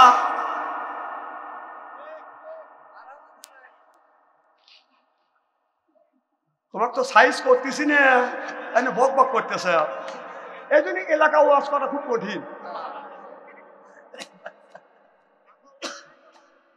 হ্যাঁ ওয়াজকে আমি ছেড়ে দিচ্ছি আর যে ওয়াজ ধরবো সেটাই আকর্ষণ মারহাবা একটু জোরে কর আমার ভাইয়েরা ভালো করে লক্ষ্য করে শুনুন তাহলে আখিরি মোনাজাত করিয়ে বাড়িতে যাই আজকে বিবিদের সালাম দেবো বলেন ইনশাআল্লাহ আজকে আখিরি মোনাজাত করে বাড়িতে যা বিবিকে সালাম দিয়ে বলবেন আসসালামু আলাইকুম ও আমার বিবি আমার সালাম দাও বিবি লাখে কাপড় দিয়ে হাসতে বলবে দম করা জায়গা পাচ্ছি না ওয়াজগুলি সালাম দিলে হাসবে না কথা কয় না আমি আমার বিবি মাঝে মধ্যে সালাম দেখতো আমার বড় ভাবি খালি লাখে কাপড় দিয়ে হাসে আমি বললাম ভাবি তুমি হাসো কে যে তুই যে তোর বউ সালাম দিস তোর শরম টরম করে না তা আমি বললাম ব্যাপার কাম করি শরম করে না সালামের আবার কিসের শরম না না বউর সাথে কোন কথাটি হয় না কতক্ষণ না সব কথা চলে আর সালাম করে না তোমার লজ্জা করে নাকি না এখন তো তুমি ঠিক করবে তোমার কল আমি স্ত্রী করে ছেড়ে দেবো তোমার কল আমি ভালো করে চিনি মানুষের মন একবারে সচেতন হয়ে গেছে চোখে একটু ঘুম নাই মনে হয় সবে মাত্র আমি আসি আল্লাহর কাছে অন্তর থেকে দোয়া করি আল্লাহ আজকের এই মাহফিল আল্লাহ কবুল করে নিবে বলেন ইনশাআল্লাহ আপনারা জান্নাতে যেতে পারবেন ইনশাআল্লাহ আমার ভাইয়েরা অমনি আমার নবী চলবে তো আমার নবী খাদিজাকে বললেন খাদিজা তুমি আমার কাছে আসো মা খাদিজা তো পুরো দৌড় যায় মাথাটা নবীর বুকের সাথে ঠেকা দিলেন সুবহানাল্লাহ এই যে ডিজিটাল বর্তমান ওয়াজ করতেছি যুবকেরা আবার এসে পরিপূর্ণ হয়ে গেল মারহাবা একটু জোরে ওরা কি ওয়াজ চায় আমি তো ভালো করে জানি আপনারা তো জানেন না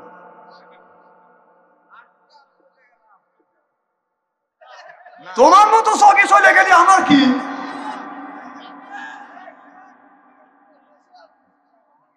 না কথাই বেশি হচ্ছে না উনি বলতেছে কেন আমাকে ইস্তেরি করে না খেয়ে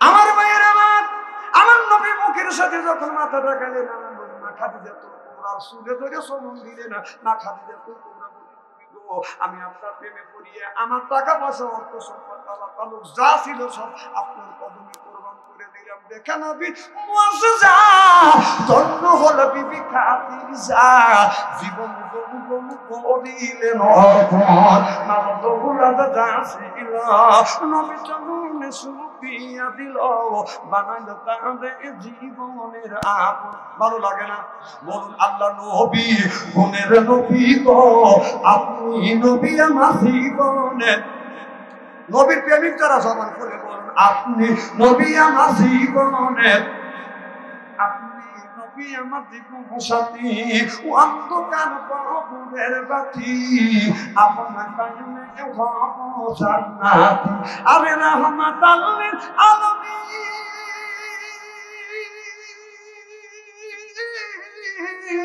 আপনি মুমিনের আপন, গুনাহগার উম্মতের আপন, আল্লাহ নবী গুণের নবী গো, আপনি নবী আমার জীবনের জীবন, জগৎ মারহাবা।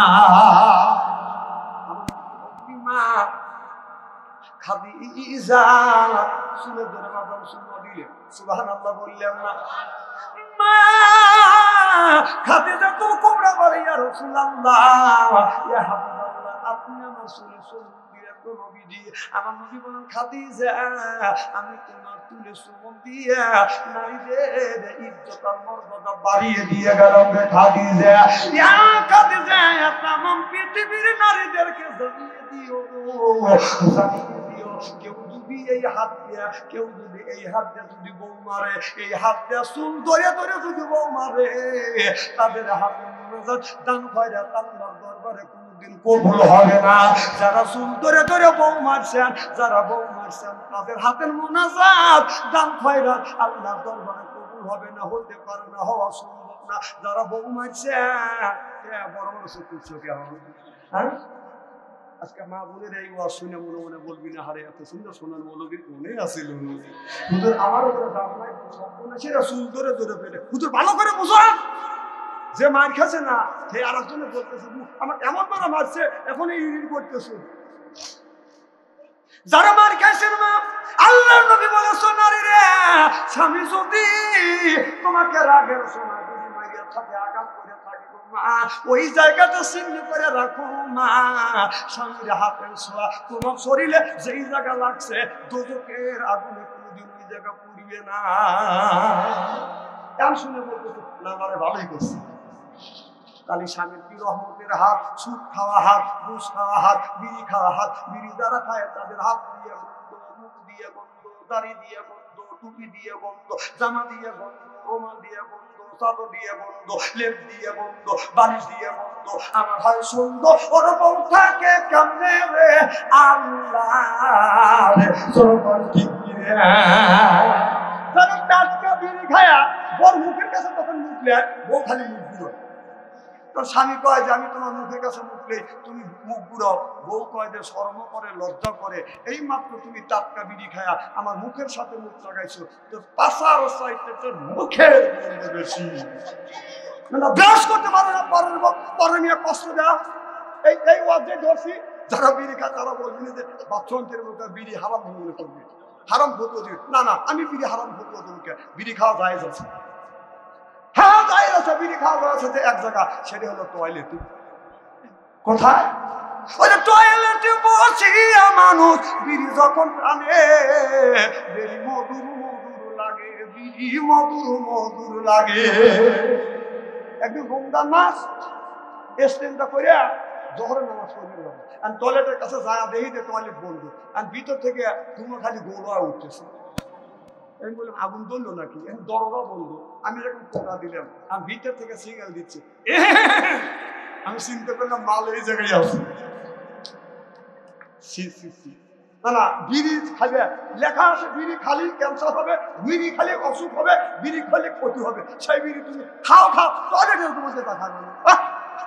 না, টয়লেটের মধ্যে যদি বিড়ি যদি হালাল মনে করে খাও, বা আপনি বিড়ি টান দিও, আর ডান হাত দিয়ে একটু মোয়াল তুলে এরকম খাবে। কিনে করতেছে, এত কিনে দেওয়ার পরেও যদি বিড়ি খাওয়া বন্ধ না দেও, মা বোনের শুনে বলতেছে হুজুর দীর্ঘদিন বসে থাকি, কারণ বিড়ি সে না খায়, আর যে খায় বসে হাই রে গন্ধর গন্ধ। ঠিক তোমার কম তুমি বাড়ির জানো না, তুই বিড়ি খাস আর আনসারির কাছে যাতে ঠিক করছিস।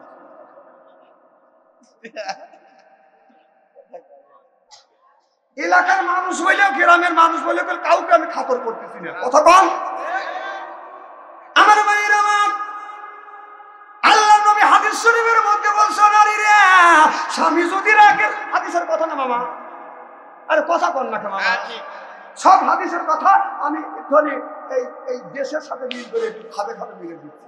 আল্লাহ নবী বললেন, নবী স্বামী যদি রাগের সময় তোমার গায়ে যদি আঘাত করে থাকে, তোমাকে মারিয়া থাকে রে মা, এই কথাটা স্বামী যে মারছে তোমার শ্বশুর জানি শোনে না, শাশুড়ি যেন শোনে না, তোমার যা বাসুর যেন শোনে না, এমনকি তোমার ঘরে যে ছেলে আছে স্বামী মারছে এই কথাটা গোপন করে রাখো, কেউ জানি শোনে না। রাসূল বললেন স্বামী মারছে এই কথাটা যদি গোপন করে রাখো, রাসূল বললেন কিয়ামতের ময়দানে তোমাদের কিছু কিছু গুনাহ আল্লাহ গোপন করে রাখবে।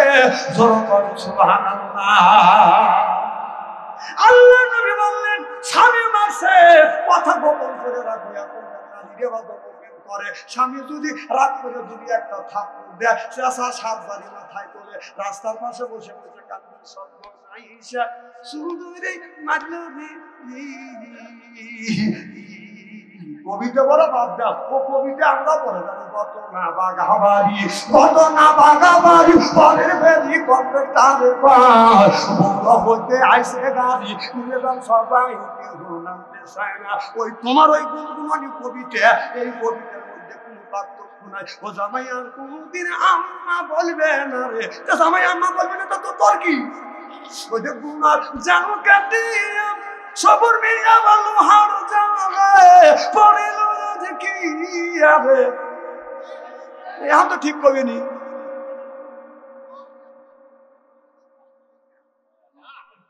খুব কি খারাপ লাগতেছে না রে? মানে মাঝে মধ্যে ডিজিটাল না দিলে তো লোকজন শোনে না। আরে বাবা আসো থাক নাকি, কালকে পাবো না আসো হাতে মারা একটু জোরে পায়।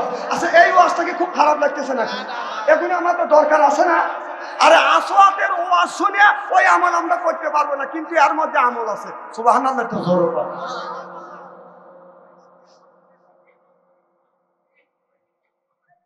মাথার কি বলতেছে? না না, যেগুলি করবে বেটা সারার মতো দাঁড়া একটু কর নাকি? টুপি আর আগে ছিল, দেহ লুঙ্গি জানি আর হয় না।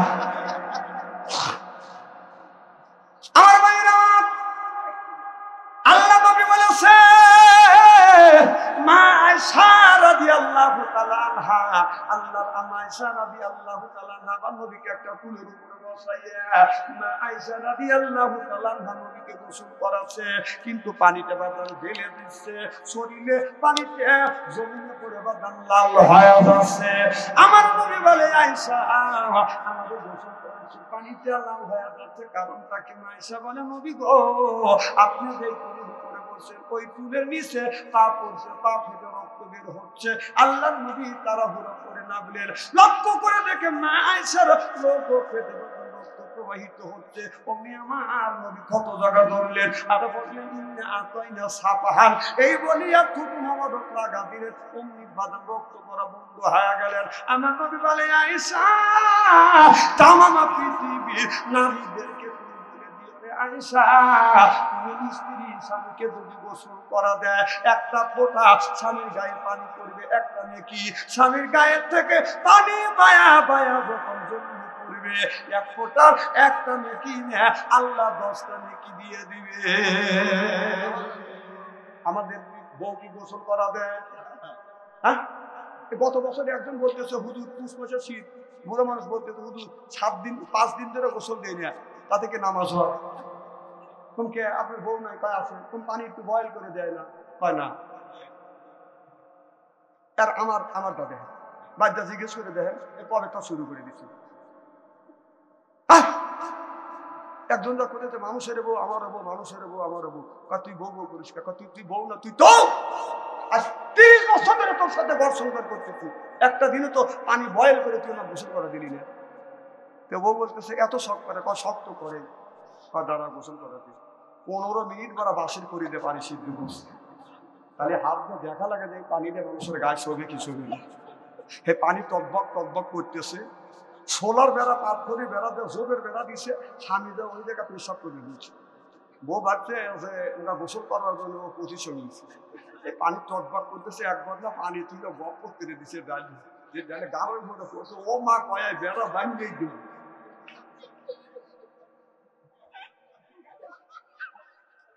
না নেকি আছে মানুষ মেরে নেকি কামাই করা লাগবে নাকি আর একবার না পানি তুলে বলতেছে আসো তোমার গোসল করা দেয় এদিকে ওর পিঠে চামড়া নেই বউ চিন্তা করতেছে যে জীবনে যেন আমার কাছে পানি না চায় এই যে আমাদের এই জায়গায় একটা পেয়ারা ছিল না ভাই এনে হেলিকপ্টার বসছিল না কথা কয় হেলিকপ্টার বসছিল না আমি নাম বলবো না তখন হেলিকপ্টারটা আমরা দেখিনি হেলিকপ্টার দেখার জন্য দৌড়দৌড়ি করতেছি আমাদের এলাকার এক চাষা করতেছে তখন তো আরো অত জ্ঞান হয় নাকি চাষা বলতেছে বাতি যে দৌড়দৌড়ি করে এখন চাষা হেলিকপ্টার আছে দেখতে যাবো আমি যাবো খারাপ আমি তোমার ইলিয়ে আসি ভিতরটা জামা লিয়ে আসি চাষা ভাই বাড়ির মধ্যে তো জামা লিয়ে আইসি আগেকার একটা ট্রেন ছিল জামা লিয়ে করে কাঁধে করে নিয়ে রওনা করছি কতক্ষণ সারা বাজারও গেছে কাঁধে করে নিয়ে গেছে রাইছে এটা একটা ট্রেন ছিল না চাষায় জামা এরকম কাঁধে করে নিয়ে রওনা দিচ্ছে বাস স্ট্যান্ডে আসার পরে বললাম চাষা জামা গায়ে দেওয়া মানুষ দেখতে নি সিনে মিনে চাষা করছে কেন হাত ঢুকোতে আর ঢোকে না চাষা কি হয়েছে এ বাড়িতে তোর চাষের ব্লাউজ দিয়ে গেছি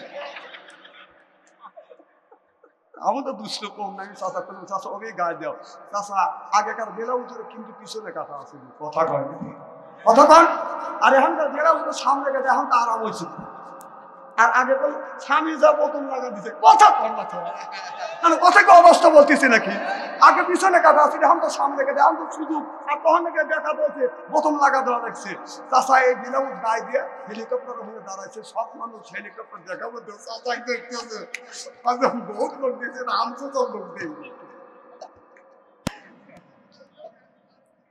আর ভালো করে লক্ষ্য করে শুনুন মা বোনদের বলবো মা স্বামীকে শীতের দিনে সুন্দর করে মা আপনি পানিতে গরম করিয়া স্বামীকে যদি গোসল করাইতে পারেন প্রত্যেকটা ফোটায় ফোটায় আল্লাহ 10টা করে নেকি দিবে সিল্লাইয়া কলমার হাওয়া আমার ভাইরা যুবকেরা প্রত্যেক বছর এই জায়গা তাফসীর মাহফিল হবে আগামী বছর এর চাইতে বড় হবে এই ধরনের বড় হোক এটা কি আপনারা চান কারা কারা চান আমি তাকবীর দিবে হাত তুলে দেখান নারায়ে তাকবীর হাত টান করে যে হাত তুললো না বুঝতে হবে হ্যাঁ চোখটা বন্ধ করেন বলেন বিসমিল্লাহির রহমানির রহিম এই বলে দুই হাত দুই পকেটের মধ্যে দেন যার কাছে 500 আছে 200 দিবেন 200 আছে 100 দিবেন 100 আছে 20 দিবেন টাকা আছে দাবি আছে টাকা নাই দাবি নেই কারণ এই সময় অনেক টাকা খরচ করছে আগামী বছর হবে ভিতরে যান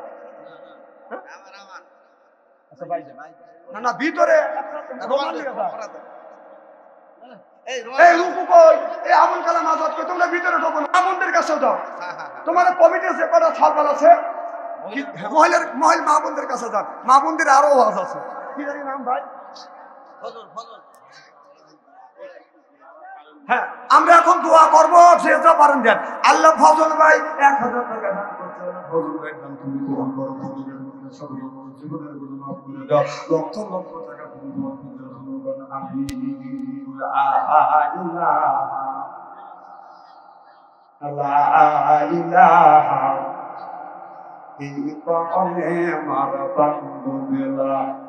কাজে লাগবে মরুলা এই কলেমার প্রশান্তিতে কবর হবে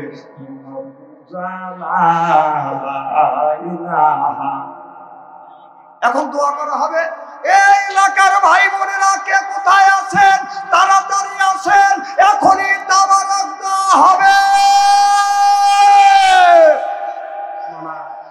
দায়িত্ব আছে বলে যে বাদশা আনসারী আসছে হাদি সাহেব আনসারীর কাছে বসে রয়েছে আর তারপরে দিল আমাদের খবর দিল না এই জন্য খবর দিলাম 3 মিনিটের মধ্যে চলে আসবেন এখন কিন্তু দোয়া করা হবে হ্যাঁ এই দানগুলি তাড়াতাড়ি নিয়ে আসেন আর আমি শোনেন আমি যে আলোচনাটা করলাম আসওয়াতের আলোচনাটা যদি আল্লাহ কোনোদিন বাঁচা রাখে যদি আসি বাকি কথাগুলি পরিবেশন করা হবে ইনশাআল্লাহ আর একটা সেটা হচ্ছে আপনার ওই যে এখনো ওই ছেলের ফাঁসি হবে মনে আছে মার কাছ থেকে বিদায় নিচ্ছে আল্লাহ যদি বাঁচা রাখে যদি আসে কোনোদিন তাহলে বাকি কথাগুলি পরিবেশন করা হবে ইনশাআল্লাহ আর আমার জন্য দোয়া করবেন এবছর যতগুলি প্রোগ্রাম নিয়েছি দূর দূরান্ত শত শত মাইল, সেই সিলেট কোথায়, সেখানেও যাইতে হয়, মামুর বাড়ির কাছেও যাওয়া লাগে। কথা বলছেন না? যে আল্লাহ যেন প্রত্যেকটা প্রোগ্রামে সহি সালামতে দেন, আল্লাহ পৌঁছা দেয়। সকলে বলেন আমিন। আর আমি আপনাদের এলাকার ছেলে, দেশের ছেলে, গ্রামের ছেলে। আমার কিন্তু দেশের বাড়িতে বাইরে যখন যাই বলে সাদাপুর থেকে আগত, আমার গ্রামের নাম নেয় না। আমার যদি ইজ্জত দেয়, আপনাদের ইজ্জত দেবে। কথা কয় তো আমার চলা এবং বলা ভাষায় যদি ভুল হয়, আপনারা ছোট হলেও আমাকে ভুল করে দিবেন, ওইটা আমি ভুলটা সংশোধন কি কর